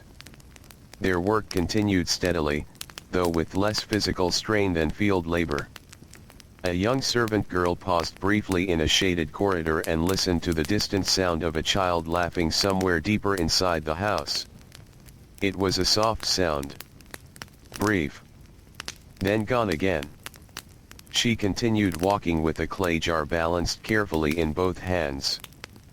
At the edge of the river, a small group of women gathered again later in the afternoon for washing. The water felt cooler than the air, and they knelt at the shoreline where gentle waves touched the muddy bank. Clothing was beaten against smooth stones in slow repeated motions. Water splashed softly around their hands and feet. They spoke quietly between movements. Not loudly. Not quickly. Just steady conversation woven into labor. A child sat nearby playing with damp sand, shaping it into small mounds that collapsed easily when touched. She laughed softly each time it fell apart. The women smiled briefly but continued their work. The riverbank during afternoon heat held a strange mixture of exhaustion and calm. Everything moved slowly. Even time itself seemed to stretch. As the sun began its long descent toward the western desert, light shifted again across the land. Shadows lengthened. Heat softened slightly. The river reflected deeper gold and orange tones as evening approached. Workers in fields began gathering tools. Fishermen prepared boats for the return journey. Merchants closed stalls or lowered coverings over goods. The city gradually loosened its intensity. The transition was familiar to everyone. No announcement was needed. People simply knew when it was time to return. Along dusty roads, groups of workers walked home together, their silhouettes long against the fading light. Conversations were softer now. Voices more relaxed. Fatigue showed in posture and movement, but there was also relief. The day's hardest hours had passed. Inside homes, evening preparation began. Ovens were lit again. Water was fetched once more. Simple meals were prepared for families returning from labor. The smell of cooking began to drift through villages again, replacing the dry heat of afternoon with something warmer and more comforting. Children who had rested during midday began to wake fully. They moved back outside into the cooler air. Some ran through narrow streets again, their energy returning as the sun lowered. Laughter echoed briefly between mud brick walls. At the river, boats returned one by one, guided carefully toward shore. Fishermen stepped out onto wet sand, carrying baskets filled with the day's catch. They moved slowly, muscles tired but steady. The river behind them glowed softly under the evening sky. And as the sun finally reached the edge of the desert and began to disappear, Egypt once again shifted toward night. A familiar transition. Gentle. Unhurried. As if the entire land were exhaling after a long day of labor, preparing once more for the calm darkness that would soon settle over the Nile and the families who lived beside it. Evening arrived gently over the Nile, as it always did, without noise or urgency. The light softened first along the western horizon, where the desert cliffs began to glow in deep shades of gold and amber. Slowly, that glow faded into a calm orange, then into a quiet purple that spread across the sky like a thin veil. In the villages, people moved with slower steps now. The hardest work of the day was behind them. Dust still clung to clothing and skin, but there was no longer the same pressure to continue. Bodies that had been bent under the sun slowly began to straighten again as they returned toward home. Along the riverbank, fishing boats were pulled in and secured with worn ropes tied around wooden posts. The water lapped softly against the shore as each boat settled into place. Men stepped out carefully, their legs stiff from hours of sitting and rowing. They carried baskets filled with fish that would feed their families that night or be traded in the morning market. The smell of the river lingered on their clothes. Damp rope. Wet wood, fish and mud. It was a familiar scent, carried home every evening. In one small home near the fields, a family gathered quietly in their courtyard. The father sat on a low stool, his shoulders still heavy from field work. His hands rested loosely on his knees, rough and darkened by sun and soil. The mother moved between cooking pots, stirring a simple meal over a small fire. Their children sat nearby on woven mats, watching the flames and waiting patiently. No one spoke much at first. The quiet of evening settled naturally into the space between them. Only the soft sound of cooking filled the air. Occasional crackle from burning wood. Gentle movement of clay pots being shifted. Outside the courtyard, the village slowly transformed as more homes lit small oil lamps. Warm light appeared in windows and doorways, one by one, like scattered stars descending to earth. The sound of daily labor faded, replaced by quieter human life. Conversation. Soft laughter. The opening and closing of doors. Footsteps on packed earth. Somewhere nearby, a flute began to play. The sound was light and simple, drifting through the evening air without urgency. It was not performed for crowds or ceremony, but for the quiet enjoyment of those nearby who had finally finished their work. A few neighbors sat together outside a home, resting against warm walls as they shared food. Bread broken by hand. Onions. Lentils. Small pieces of fish. Beer poured into simple clay cups. Meals in ancient Egypt were rarely elaborate for ordinary families, but they were shared closely. Eating together marked the end of labor and the return to family space. Children leaned against parents as they ate. Some already half asleep. Others still talking softly about small things they noticed during the day.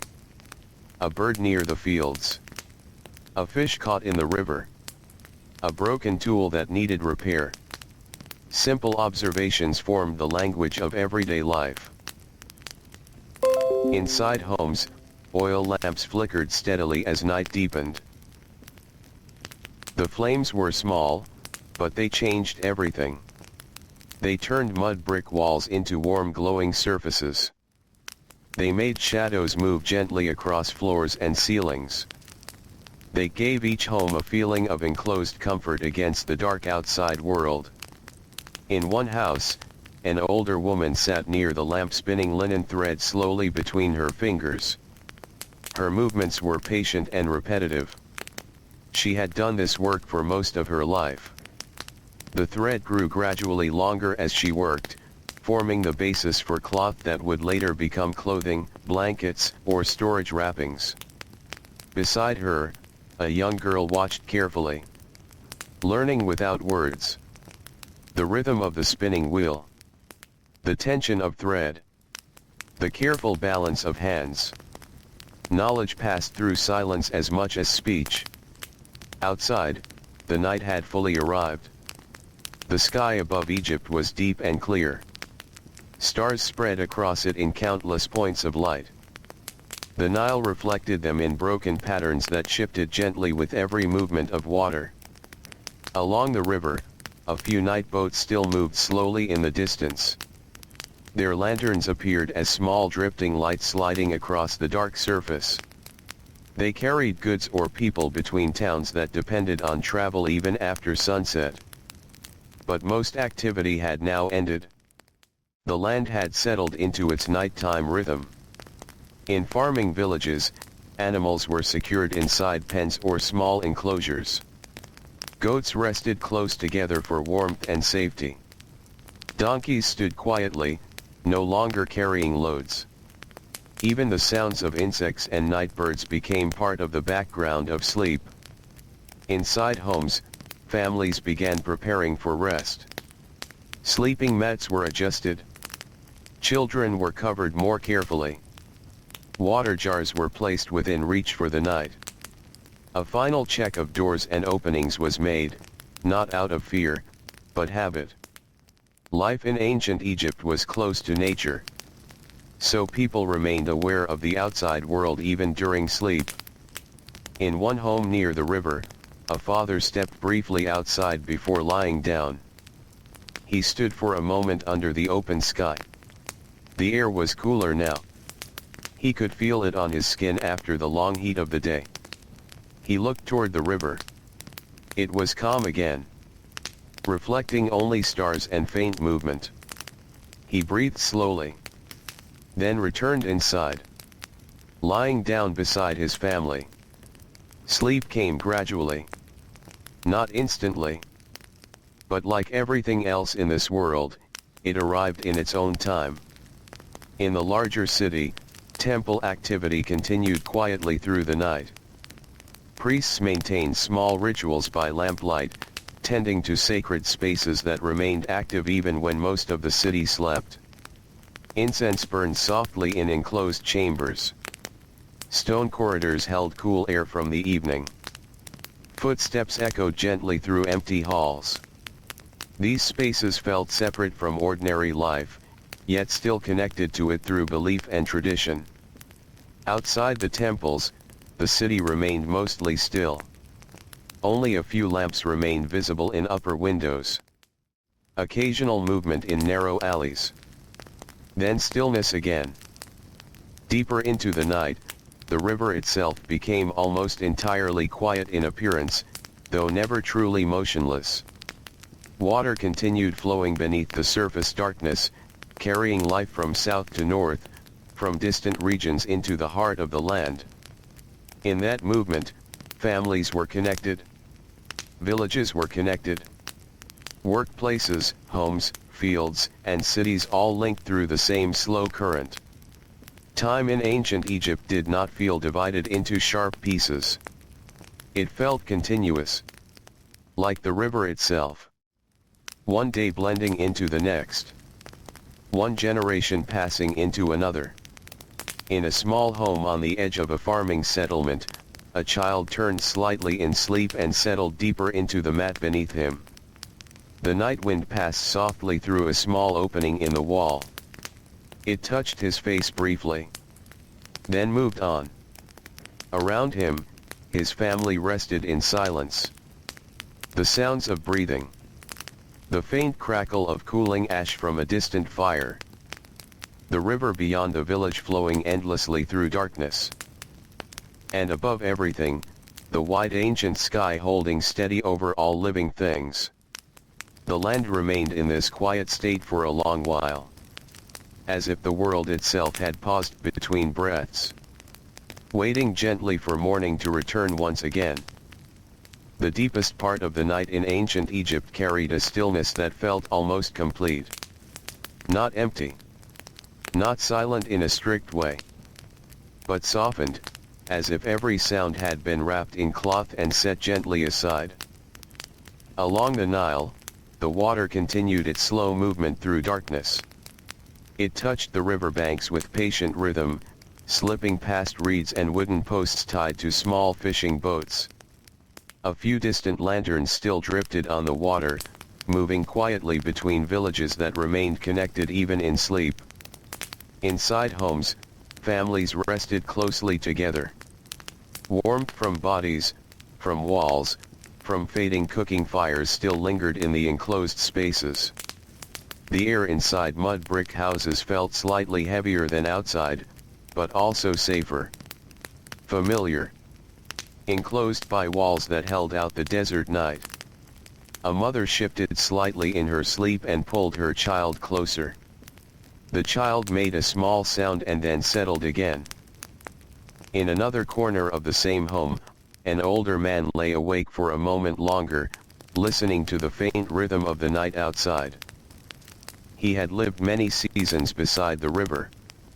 He understood its moods without needing to see it. Even in darkness, even in silence, the Nile was present. He closed his eyes again and let sleep return slowly. Outside, the village pathways were almost completely empty now. Only the occasional movement of a night animal broke the stillness. A cat slipped quietly along a wall. A dog rested near a doorway, breathing softly. A few insects moved through dry grass along the edges of the fields. The world had narrowed into small pockets of life surrounded by darkness. Far from the village, where the desert began, the night felt even wider. The sand held the coldness of the sky above it. No movement except the wind, which shifted lightly across dunes and then faded again. It was in these quiet edges of Egypt that the contrast of life became most visible. The river and the desert. Green and sand. Movement and stillness. Life gathered tightly along the Nile, while everything beyond it remained vast and empty. And yet both belonged to the same world. In a small farming household near the river, a young boy woke briefly in the middle of the night. Not fully awake. Just aware enough to notice the darkness around him. He lay still for a moment, listening. He could hear the faint sound of water outside. The distant rustle of palm leaves. The soft breathing of his family nearby. There was nothing frightening in it. Only quiet presence. He turned slightly and closed his eyes again. Sleep returned easily, as it often did in a life shaped by exhaustion and early mornings. By the time he drifted fully back into sleep, the first faint change had already begun in the sky. Not visible yet from inside the house, but present above the horizon. A shift from deep darkness to something slightly less heavy. A soft thinning of night. In Egypt, dawn never came suddenly. It approached in layers. First the cooling of the air. Then the faint paling of stars. Then a gradual lifting of darkness from the eastern edge of the world. Inside the baker's home, the fire was already being prepared again. He worked in near silence, moving by habit more than thought. His daughter still slept nearby, but would wake soon. She always did. The cycle of bread did not wait for full rest. Grain was measured. Water poured. Dough prepared. The oven would soon be warm again before most of the village even stirred. Outside, the first birds began to call. Soft at first. Then slowly increasing. A signal more than a sound. The return of morning life. In the fields, farmers who had slept closest to their work sometimes woke first. They rose quietly and stepped outside into the pre-dawn air. It felt cooler again. A brief return of comfort before the heat would arrive once more. One man stood at the edge of his field and looked across the rows of crops. They were still. Resting. He could almost feel the weight of the coming day already waiting above them. He adjusted his cloth and began walking slowly toward the irrigation channel. Work would begin soon. Not because it was demanded loudly, but because it was simply what came next. In the river villages, fishermen were already preparing their boats once more. Ropes untied. Nets checked. Oars placed carefully into position. The same motions repeated from the previous day. And the day before that. And the one before that. Life in ancient Egypt moved in cycles so steady they became part of the body's memory. Even without thinking, hands knew what to do. Even in half-sleep, movement continued correctly. A young fisherman sat at the edge of a boat and stared at the water. He said nothing. The river reflected the faint beginning of light across its surface. He would soon learn, like others before him, that the river was not only a place of work. It was also a teacher of patience. In the city, scribes were already awake, continuing records from the previous day. Ink was prepared again. Papyrus unrolled. Names, numbers, supplies, and orders written carefully into organized lines. The work did not change much from day to day. but it was necessary for everything else to function. Without written records, grain could be lost. Labor could be miscounted. Resources could be mismanaged. And so, even in quiet morning hours, scribes held a form of responsibility that touched every part of society. Outside their rooms, the city was beginning to move again. Doors opened. Water was carried. Animals were let out. Small conversations returned to the streets. The world slowly reassembled itself after night. In one household near the river, a woman stood quietly at the doorway before sunrise. She held a clay jar in her hands and paused for a moment. The sky was now lighter. Not yet bright, but no longer fully dark. She stepped outside and felt the cool air on her face. For a brief moment, she simply stood there, breathing, listening. The river was visible again, faintly glowing under the early light. She adjusted the jar on her shoulder and began walking toward it. The day was beginning once more. Behind her, her home remained still. Her family still sleeping inside. Soon they would wake. Soon the rhythm of labor would begin again. But for this brief moment, everything felt quiet and suspended. As if the world had not yet fully decided to move forward. Then, slowly, it did. Birds filled the sky more fully. Fishermen pushed boats into water. Farmers stepped into fields. Bakers tended ovens. Scribes continued writing. Children began to wake and move toward the morning light. And the Nile flowed steadily through it all. As it always did. Carrying the lives of families, quietly, forward into another day. Morning had fully returned now, but it still carried a softness at its edges. The light was not yet harsh. It spread gently across the Nile Valley, touching palm trees, rooftops, and fields in a pale gold glow.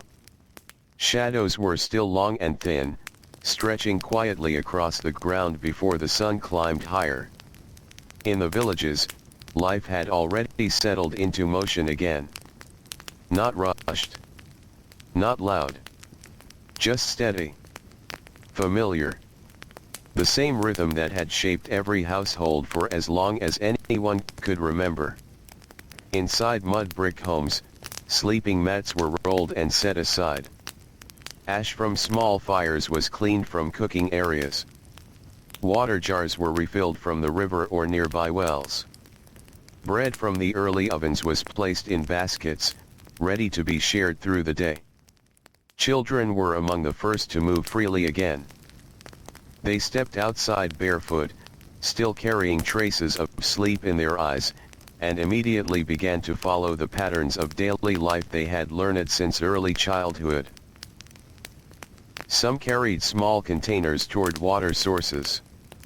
Others helped gather scattered items from courtyards. A few simply stood near doorways, watching the world brighten around them. In ancient Egypt, even children were part of the village rhythm. They were not separate from it. They grew inside it. Learned it through repetition. Through watching. Through helping. Through simply being present as life unfolded around them. Along the riverbank, fishermen had already begun sorting the morning catch. Fish were laid out on woven mats. Some still moved slightly, reflecting the freshness of early hours.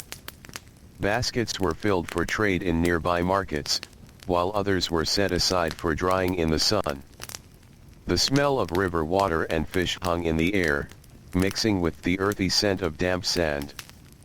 A fisherman knelt beside his nets and checked them carefully once more. He did this every morning. Small tiers repaired. Knots tightened. Weights adjusted. It was a quiet discipline, repeated without complaint. Nearby, his son stood watching again. Learning again. The boy did not ask many questions.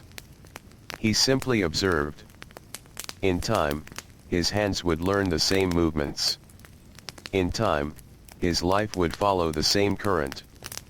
Farther inland, farmers were already deep in their morning labor. The fields were now fully awake under the rising sun.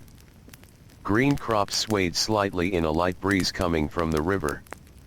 Water channels shimmered as irrigation flowed through them. Men walked carefully between rows, checking soil and adjusting small barriers that guided water across the land.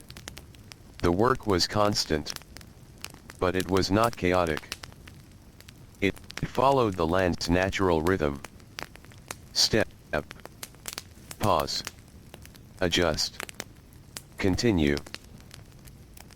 A woman moved along the edge of a field carrying a basket filled with grain for planting or storage. Her steps were slow but steady.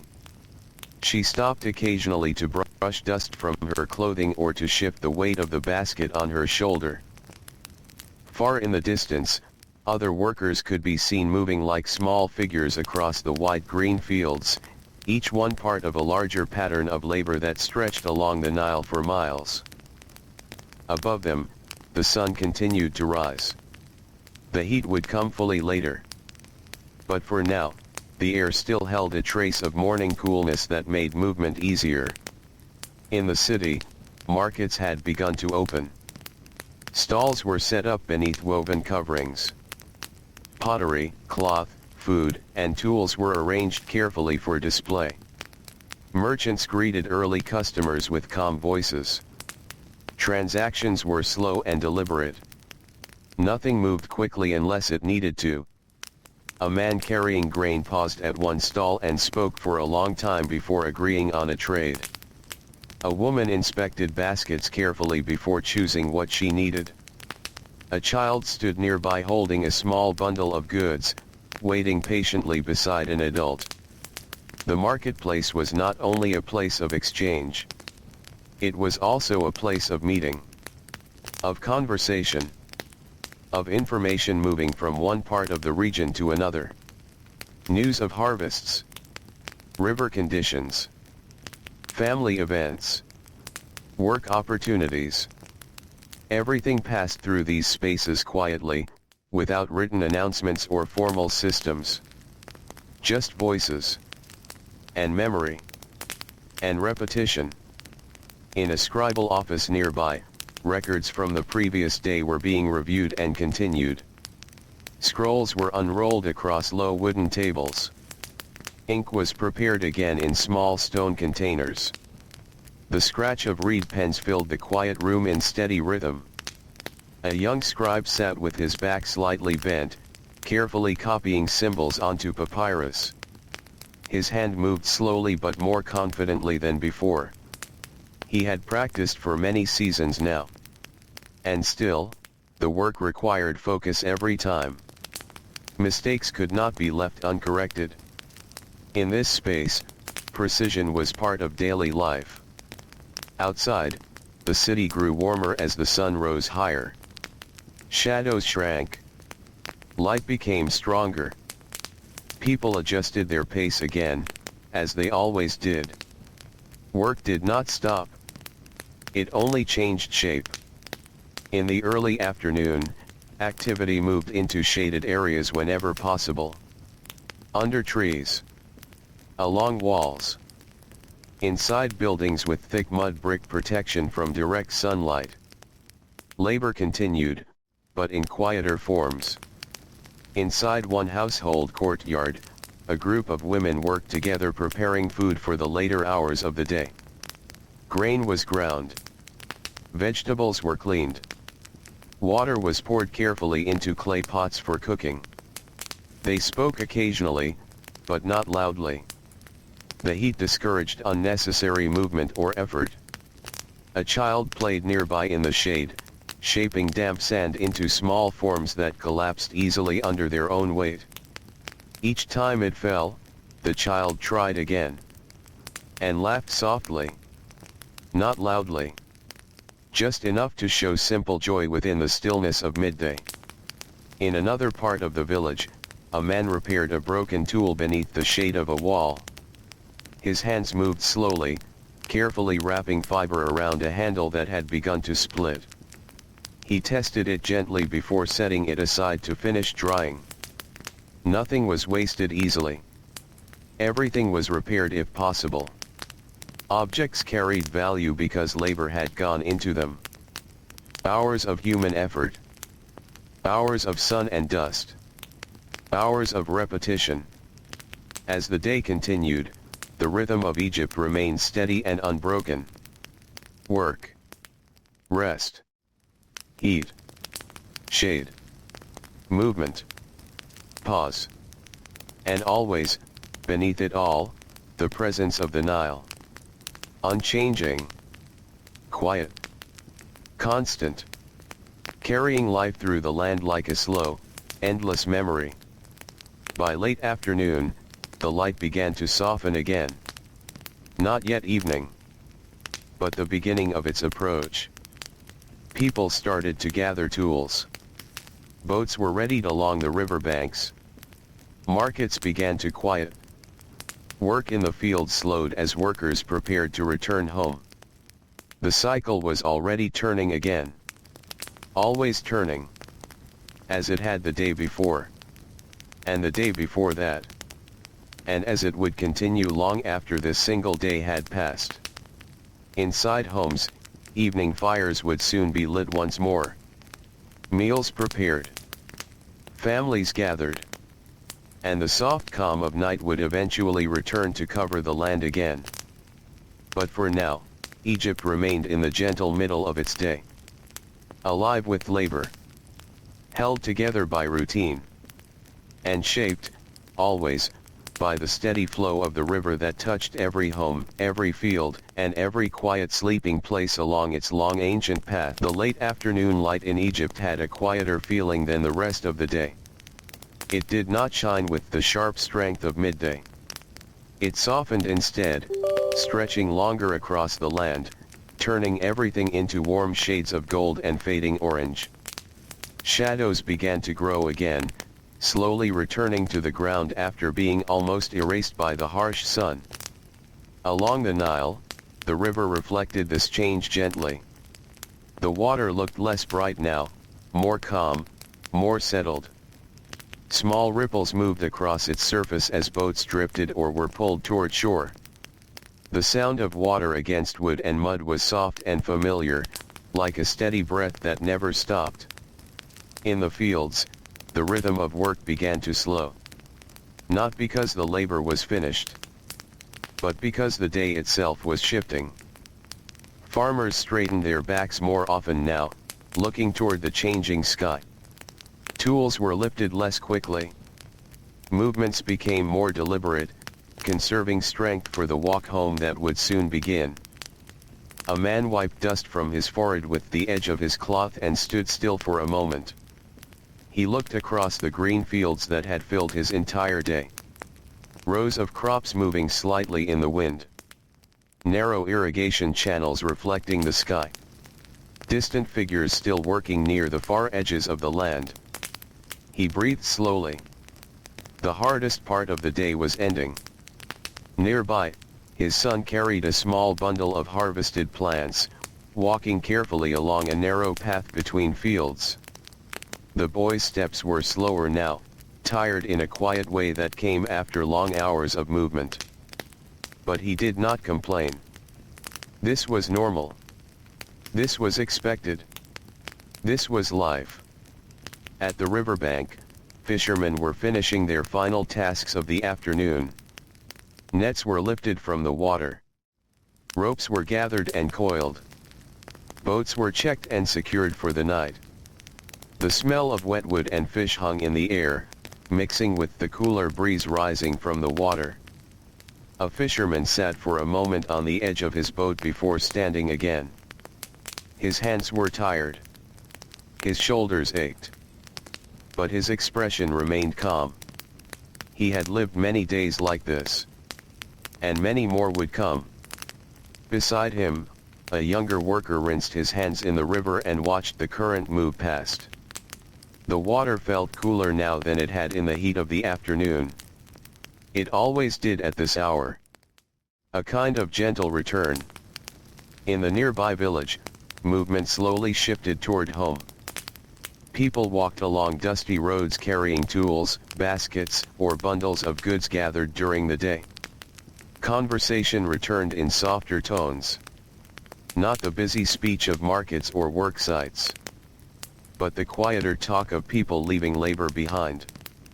A woman adjusted a cloth on her shoulder as she walked beside another, both heading back toward their homes. They spoke briefly about food, about children, about small matters of the day that felt lighter now that work was ending. Children ran ahead along the path, their energy returning slightly as the pressure of labor lifted. Evening in Egypt always brought a kind of shared release. A collective slowing. Inside homes, preparation for the evening meal had already begun. Small fires were lit again in courtyards or indoor cooking spaces. Clay pots were placed carefully over heat. Water was poured. Grain was measured. Food that had been stored or prepared earlier in the day was brought out again. The smell of cooking began to spread through the village once more. Warm bread. Lentils. Onions softened in oil.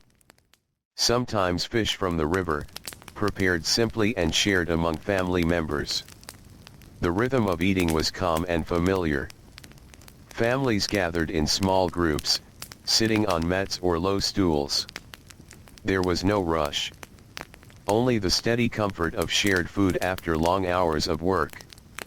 A father sat quietly near the edge of his home, holding a small piece of bread in his hand. He looked toward the street where other families were also beginning to settle into evening routines. The day's exhaustion showed in his posture. But there was also relief. The weight of labor had loosened, even if only slightly. Nearby, his children sat close together, eating slowly, and watching the flickering light of a small lamp. Their voices were softer now. Their movements slower. Tiredness was settling in again, but this time it carried a different feeling. Not the exhaustion of labor, but the calm of safety. Of being home. Of the day finally ending. Outside, the light continued to fade. The sun dipped lower toward the western desert, where it would disappear once again beyond the horizon. The sky changed in layers. Gold turning to amber. Amber turning to soft red. Then slowly, into deeper tones of purple and blue. Palm trees became dark shapes against the sky. Roofs and walls softened into silhouettes. The Nile reflected all of it in a shifting, quiet mirror. In the city, the noise of the day began to fall away. Markets closed their stalls. Animals were led back into enclosures. Workers finished final tasks and began walking home through narrowing streets. Scribes placed away their writing tools. Craftsmen cleaned their spaces. Servants prepared the last duties of the day. Everything gradually moved toward stillness again. But not yet sleep. First came the evening. That in-between time. When Egypt exhaled after a long day. In one small courtyard, a woman sat beside a low lamp and repaired a piece of cloth. Her fingers moved slowly through the fabric, stitching by lamplight. The glow of the flame softened her face and the surrounding walls. A child nearby leaned against her shoulder, already half asleep. She continued sewing without speaking. The motion was steady, repetitive, comforting. Beyond the courtyard, neighbors could be heard faintly, talking or preparing for the night. The sound of distant laughter drifted briefly through the air, then faded again. Evening in ancient Egypt was never loud. It was layered. A mix of small sounds that slowly softened as darkness grew stronger. By the time full night arrived, the village had already settled into rest. Oil lamps burned in fewer homes now. Shadows deepened between buildings. The sky filled once more with stars, returning after the sun had fully disappeared. Along the river, a few boats still drifted in the distance, their movement slow and careful as they made their way back to shore. But most activity had already ended. The world was closing again. Returning to quiet. Returning to sleep. Inside homes, families lay down on mats and simple beds. Bodies relaxed after long hours of work. Breathing slowed. Voices disappeared. Children fell asleep quickly, held close by parents or siblings. The night wrapped itself around the land again, as it always did. Softly. Completely. And the Nile continued flowing through it all, carrying the memory of the day forward into another quiet night, and toward another morning that would arrive just as gently as the one before it. The night deepened again over the land of Egypt, settling in layers of quiet that seemed to soften even the air itself. By now, most homes had gone still. Oil lamps were either dim or fully extinguished, leaving only the faint glow of embers in a few courtyards where someone had stayed awake just a little longer. The villages no longer carried the sound of work or movement.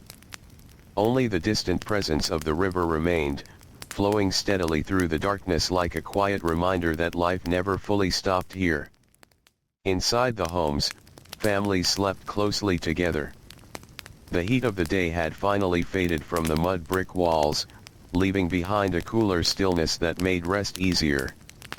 Children lay curled beside their parents, their small forms rising and falling gently with slow breathing. Adults rested with the deep exhaustion of a full day behind them, bodies heavy but calm. Occasionally, someone shifted in their sleep. A hand adjusted a cloth. A shoulder turned slightly toward cooler air. Then stillness returned again, as if the night gently reset itself each time. Outside, the village paths were empty. Dust that had been stirred throughout the day now rested undisturbed. Doorways stood open or half-closed depending on habit. Small tools, baskets, and sandals remained where they had been left, waiting for morning hands to return to them. Near the riverbank, the water moved with quiet persistence. It was darker now, reflecting only faint starlight and the distant glow of the sky. The current carried soft sounds against reeds and wooden posts, a sound so constant that it became part of the night itself. A lone fisherman remained awake near his boat. Not working. Just sitting. He leaned slightly against a wooden support and looked out across the water. This hour belonged to people like him sometimes. Those who were used to staying awake when others slept. Those who understood the river at night differently than during the day. In the darkness, the Nile felt wider. Not more dangerous. Just more open. More still in its movement. He listened to it quietly. The soft touch of water against the shore. The occasional distant movement of another boat farther along the river. The rustle of wind passing through reeds. He did not speak. There was no need. The river filled the silence. Far inland, in a small farming village, a woman woke briefly.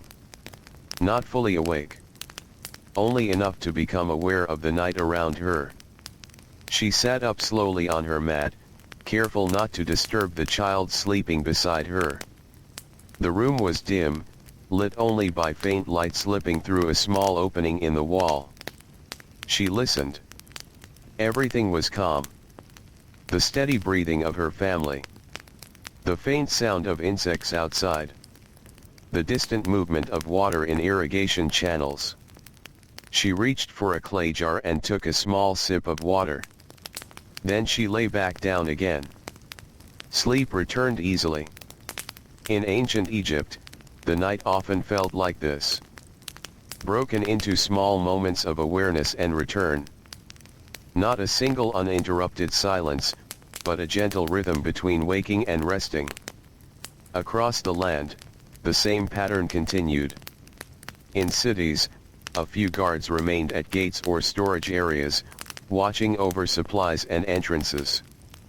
Their presence was quiet, almost invisible in the darkness. In temples, priests tended to small sacred flames that were never fully allowed to go out. Incense drifted in enclosed spaces, creating a soft scent that mixed with stone and oil. In workshops, tools rested where they had been left, still warm in memory of the day's labor. And everywhere else, people slept. Families, workers, children, elders, all held within the same slow nighttime rhythm. Above them, the sky remained vast and unchanged. Stars filled it in patterns that seemed both distant and familiar at the same time. The moon, when visible, cast a pale silver light over rooftops and river surfaces, softening everything it touched. The desert beyond the river lay still and cold. No movement. No sound. Just open space beneath the night sky. But along the Nile, life remained gathered closely together, even in sleep. The river acted like a boundary and a connection at the same time. It separated land from desert, but also united every village, every field, every home along its path. And so the night continued. Slowly. Steadily. Without urgency. Inside a modest home near the river, a family slept in a single shared room. The father lay near the entrance, as if instinctively watching over the space even in rest. The mother rested closer to the center, holding a child lightly against her side.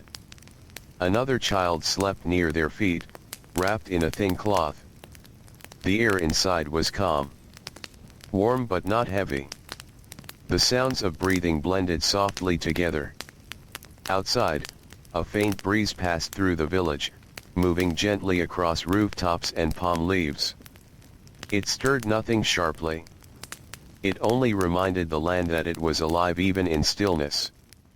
As the night moved forward, the world seemed to settle even deeper. Time itself felt slower here.